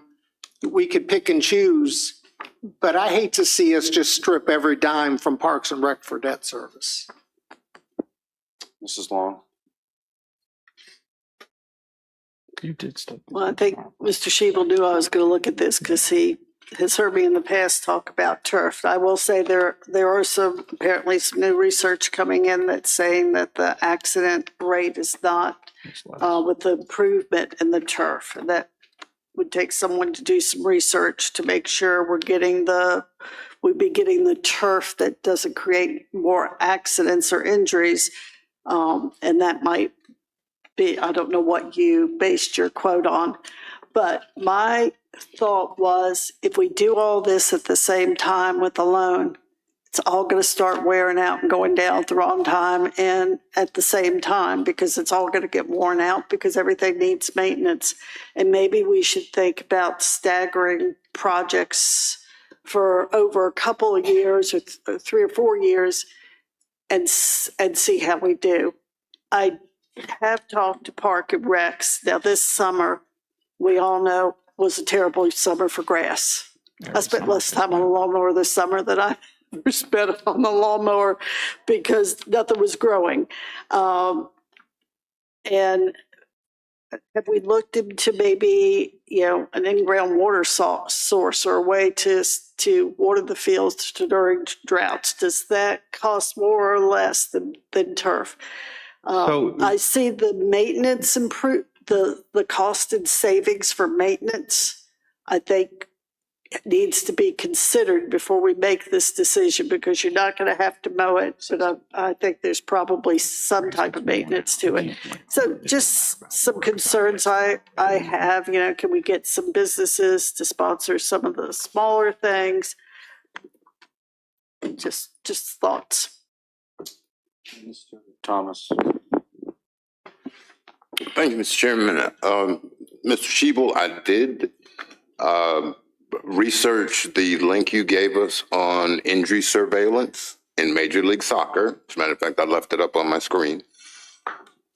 I don't watch much soccer. I watch the Olympics and the World Cup every now and then. So every 4 years or so, I'm watching a little soccer.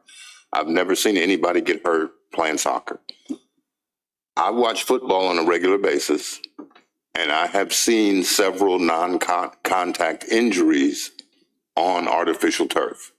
I don't know whether it's the cleat difference or whatever, but I've seen professionals, the best trained athletes in the world, put their foot down and never walk the same way again.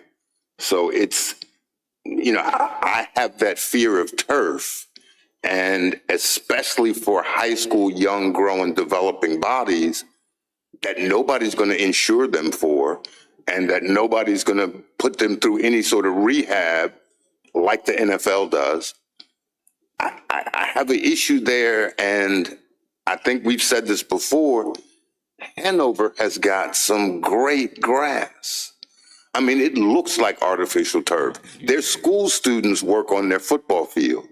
So, I mean, there's things we can do, maybe a higher version of grass. Zoysia. I don't know if zoysia is a good football grass. I know it's a really nice looking grass, but maybe something like that. So the 2.5 for me, you have to really sell me hard on turf. And if you sell me on turf, we had to figure out how we can do something where the schools and the county share, if that's what we're going to do. So that's my first thing. I would also probably want to do a community center in Dawn before I did all of this other work on the thing, but that's what I would prefer. And then again, I would agree with staggering. I know you don't expect us to vote on this right now today. No, we brought this before you in case Mr. Rogers is coming next meeting. Right. Yeah. If you don't want to do it, it's fine. We're just holding up Courtney and finance and to give you a chance to decide whether you want to do it. Remember, this was asked by board members to look at, so this is why it's out of regular normal budget. So if you're not going to do anything in any amount, we'll let Courtney know. Go with our original financing from the budget. The reason this is on tonight and why you would have to decide something is for that financing window. If you miss that, then obviously it can be done at some time in the future. But the only thing I'd add about grass is that a lot of high school fields don't get the use that the Parks and Rec field. It's heavily used by non-Parks and Rec groups that come and play on that at various times. A lot of soccer's played all over that field, and we just can't. It just gets dirt spots. It just gets worn out. So we can certainly continue with that. It's just one of the things that Parks and Rec's asked us to improve the field. The fields are better now than they've been in a long time with all the work and effort we put in overseeding. But they're probably about as good as they're ever going to be as grass, with the amount of play that's not going down, is getting more use, not less. Even watering's not going to change that. Yeah, I mean, that I understand. So, all right. Mr. Forehand.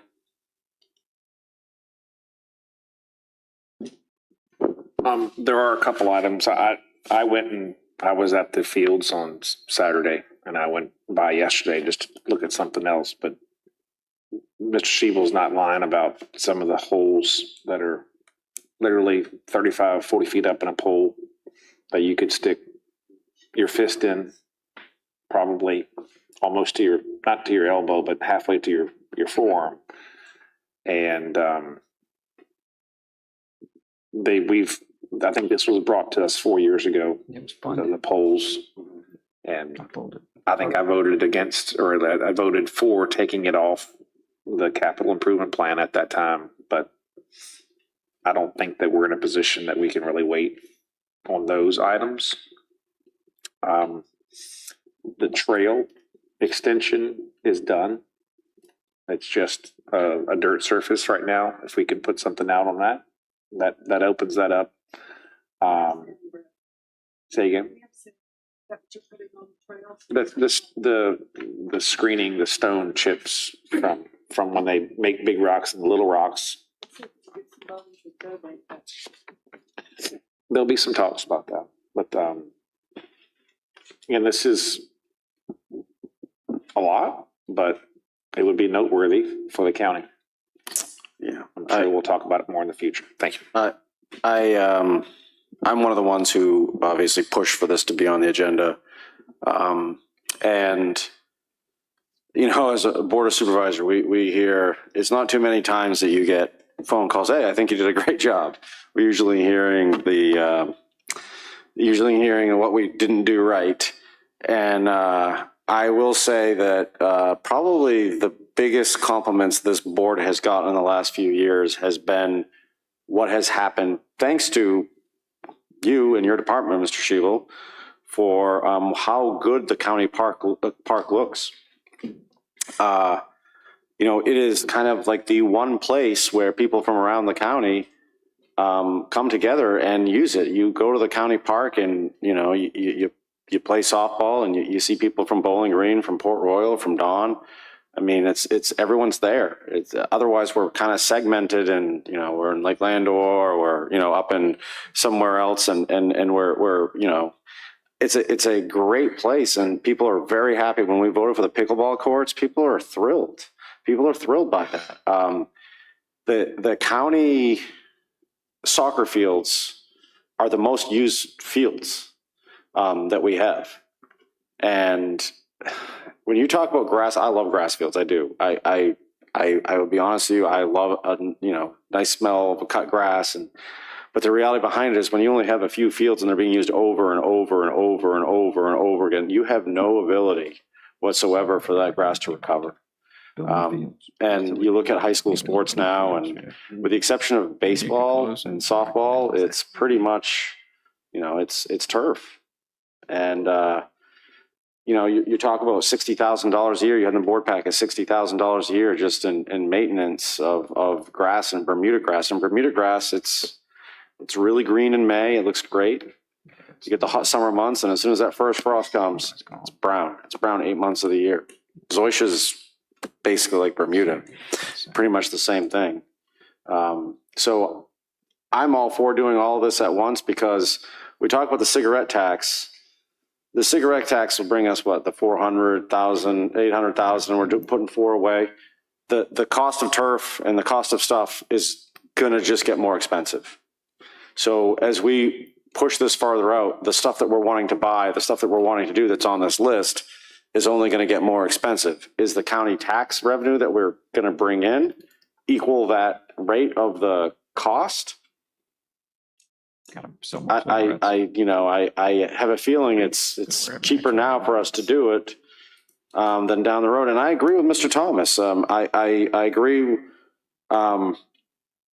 that the fact that if we do turf fields, we need to have a discussion with the schools as well. I mean, we need to have a sit down discussion with to make their life easier, whether they can use these at first and then we help them with turf fields on their place. But it's something the people of the community would absolutely love this facility as designed. And I just think it's something that everyone uses and it's something that we can point to be proud of. So that's why I'm in favor of going ahead, full steam. So with that, Is it, Here's just a thought, just throwing it out there. Right now, 50% of the cigarette tax goes to recreation / parks. We could all, if we wanted to bolster that revenue stream, we could always change the percentage. And I would defer to Mr. Cully. Maybe we delay doing that, but if that is truly something we want to pursue as other revenue streams come in, I could support that. Yeah, that's just a year-to-year thing. The other 50% is budgeted for general fund revenue. I do think that we do need to move forward with the lights. And I don't know if you would prefer to take that out of the capital fund, but if those wooden poles have big holes in them, it's a danger. We funded it back in a budget that was 2020, and COVID hit, and I pulled that out of the, we were trying to hang on to every dollar because we didn't know where things were going. And so that's where it got pulled out of the capital, the CIP. So it was we knew it was bad in 2019, 2018, whatever. So it was funded, but then we just didn't do the project to hang on to the money. So that's reverted back into the general fund. So, that's one of those that you could take from the fund balance because it sort of was budgeted for, wasn't done. We didn't borrow any money for it. I was going to pay for it with detention center funds. So that's rolled back into, basically general fund revenue. So if you wanted to appropriate that amount from the general fund, we wouldn't have an issue with that. Tonight, without hurting the budget, if we did the baseball field replacement lighting and the other 2 lightings for the softball field, you're at $1 million. Yeah, you're getting more than, I'm just talking about the one was originally 350, I think we had, or 305. 368.50. And the softball field lighting is 236.5. So if we've got the 368.5 in the general fund from a couple of years I got ago. about I might have 350, but yeah, close enough. All right, close enough, 350. Could we take 250,000 from the cigarette tax for the softball field lighting? So at least those 2 projects are done because they're sort of close together. They're all baseball fields or not. Certainly the cigarette, right now there's budgeted revenue, I guess in a reserve account. Tamika's not here, but I think, we budgeted half the revenue for cigarette tax in this current budget with no use for it right now. So, well, I would be the other thing I would add that you've glossed over, and I don't want to lose this because I was the one that put this in, is I think we've already lost a year or have been a year since we got the Dawn Park land. And in that was a reversion. And I stood right here and said, getting the land and tearing the building down, even if we give it back, is still a plus because the building will be gone. But if we don't want them to take that land back, we're going to have to come up with a plan for a building and get started on that. So that's why I included and asked some money be included to start at least the design, because I think if we get building on the building, to revert it back would be a lot harder. But if we don't even have a plan and we get in that last year, we're going to run by that 5-year reversion because I'm pretty sure it's already more than a year. So I think we're in the months of, So I think we need to get started on that. So we can put 200,000 toward developing a plan for that and 368.5 for the baseball field replacement lighting. Why wouldn't you do, just out of curiosity, why wouldn't you just do if you're going to do the lights, why wouldn't you do all the lights all at once? Well, the cigarette tax is bringing us in $400,000 a year. So, it's $1 million. And so you do all the lighting at once, and then we can come back and talk about the turf fields. This is something that the people really like. Even the residents of the Mattapan District. Mr. Kelly? Yes, sir. Do we have a ballpark on the size? I was just struck by the $200,000 design number. Doesn't take long. Y'all look that up if you want. Yeah, because the footprint was basically about the same as what was there. Yeah. which was 5,000 square feet. No, it was bigger than that.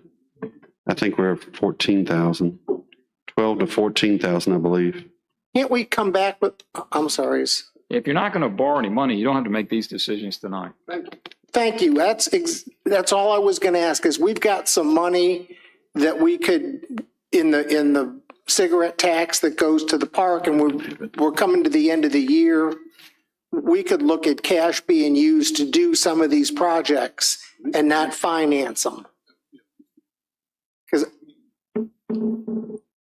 I'm not going to do anything that I don't ask other people to do. I'm going to look at these. I thought today was just purely information. I'm going to prioritize these and what I think is a priority for me. And then I figure the rest of the board will do it, and we figure out how much we want to spend. We spend it. I'm sure we got to do the design work because we need to be on schedule. So that's 200,000 we have to do.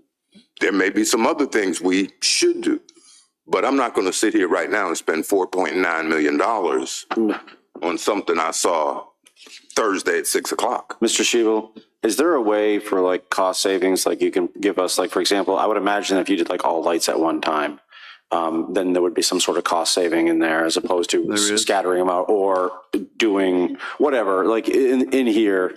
If there's stuff that makes sense to do, does together, if you're paving something or whatever the projects, is there a way that you can kind of, when you come back to us, clump these together and say, if we do this, this is what the cost savings would be as far as putting these together, whatever you come up with? Yes, sir. All right. That would be very, very helpful. And then I guess the only real decision we would like for you to make is if you're thinking about borrowing at all, we really need to let Mr. Rogers know a number to at least bring back that here's a possibility. That way you've got that.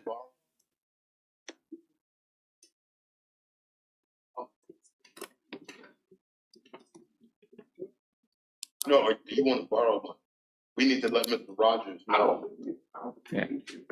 Okay. I don't think we're ready to borrow $5 million. No, I'm saying, I think we need to borrow some. Well, If this comes out to 2 million, do you want to borrow 2 million or you want to try to pay for 2 million? I think that's the question staff needs to know. I'd like to pay out 2 million and borrow 2 million. Thank you. Mr. Underwood and I are on the same page. Oh my, this is the twilight. I'm in the twilight zone. You're going to borrow. I'm in the twilight zone. I cannot believe We it. postpone this decision until we have time to think about it. No, that's what we're saying. we can't postpone the borrowing, so I need to give Courtney a number. If you want to think about borrowing some money, give me a number to give to Courtney. Next week. 2.5. Because he's got to go out to bid. I don't want to borrow it. I'm not borrowing it. 2.5 is a nice round number. All right. I agree All with right, 2.5. I think we're going to need a motion to ask Courtney to include in the borrowing so we get a good, Mr. Forehand. so we know what.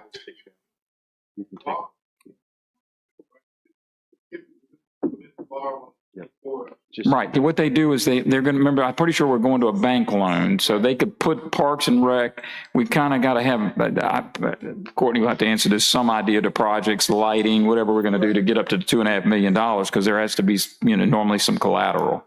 But I need a number. Mr. Forehand, your number was 2.5?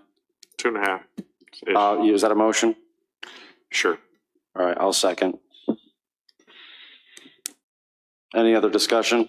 That's just to pursue. Right. That's to give Courtney, To run numbers on. Right. So it's not, yes. All right. He'll be back with the final documents. If you want to cut that part out, we'll try to get that work so that. So it's not committing us to anything. It's just, correct. It's not committed. Okay. But we're still saying we're going to prioritize what we think these projects are. Correct. And it may be that the 2.5 plus some money out of the fund balance gets you whatever those projects are, because that's what I heard Mr. Underwood say. But we didn't all agree with him. I know, but I'm saying that may, I phrased that with may. That's just what he said. But I'm saying if you prioritize and it comes up over 2.5 million and it's at 2.8, you may take 300,000 out of the fund balance. Maybe, but I may, because I still, there's issue. I have issues. I have issues. And my issue is, one is I'm spending $2.5 million on artificial turf that I still don't believe in, but I haven't even made a deal with the schools to say, hey, I'm going to give you your artificial turf field, but Parks and Recs has to use it all weekend or whenever.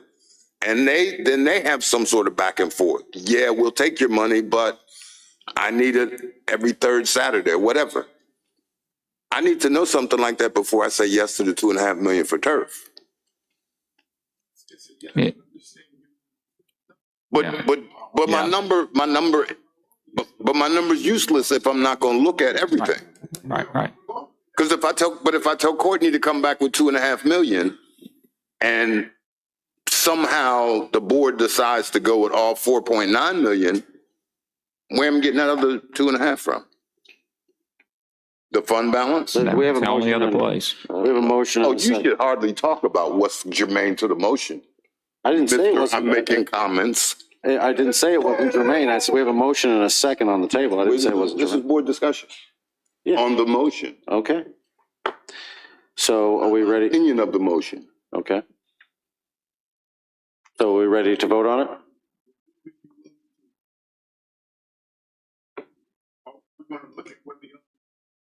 Yeah. Yes, we have to.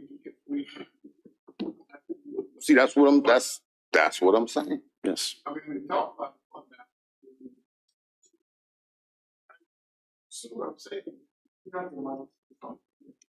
I agree it's too soon, but we're doing a lot of hypotheticals.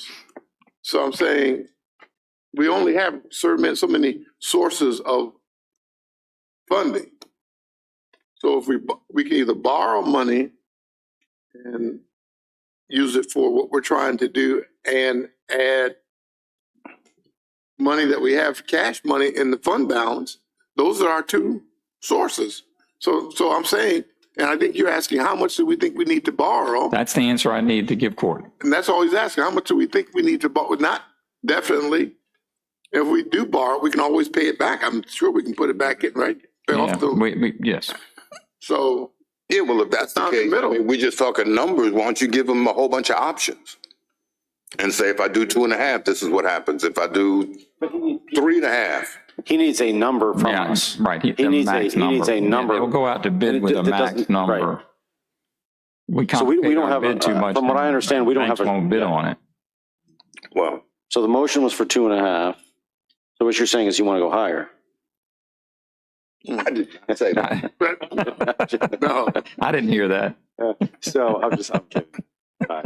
So anyway, There's a chance. yeah. You're saying there's a chance. No. No All right. chance. So we have a motion and a second. All those in favor of the giving the number of 2.5 to Mr. Rogers, say aye. Aye. Opposed? Nay. All right, division of the House. Mr. Forehand, how do you vote? Aye. I'm still thinking. Mrs. Long? Don't make me vote Nay. president. I'm not gonna. Mr. Seeley? Nay. Mr. Underwood?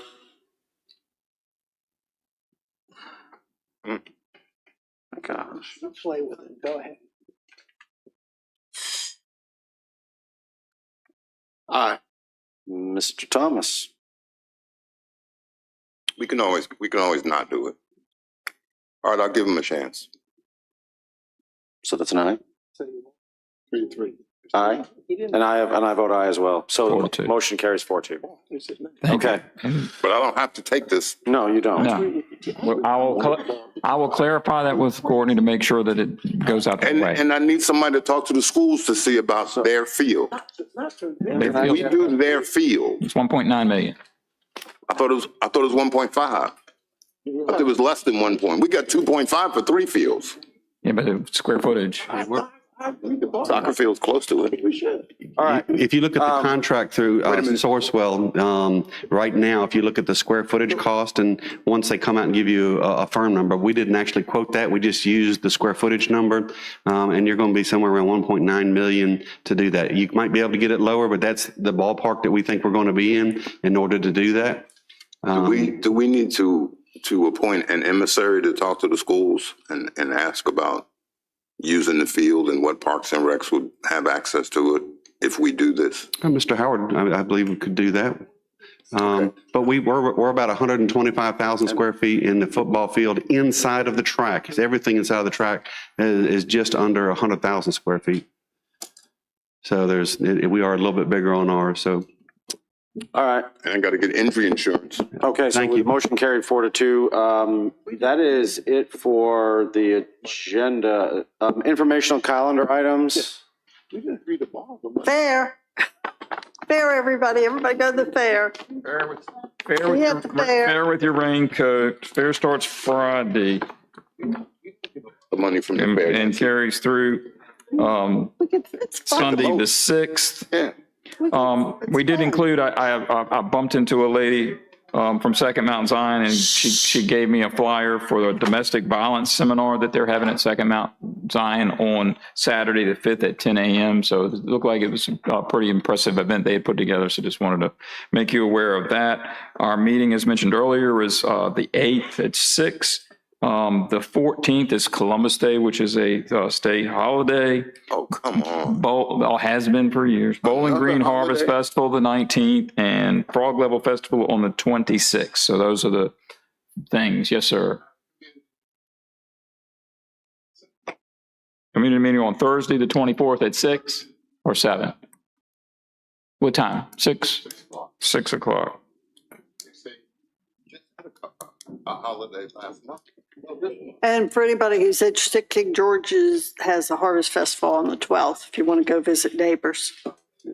We're starting to get them. Yeah, we don't keep up with those on our calendar. I know. I'm just sharing the wealth. All right, closing board. Is that it from the informational items? Yes, sir. Closing board comments, Mr. Forehand. Carolina volleyball won a nail biter and Culpeper tonight. So you came back after being down 0-2? They did what they call a reverse sweep, where they lose the first two and then they won the last three. All right, that's excellent. All right, Mr. Thomas. I don't have anything. Mrs. Long. No, thank you to staff for hanging in with us, and see you at the fair. Mr. Seeley. I have none. Mr. Underwood.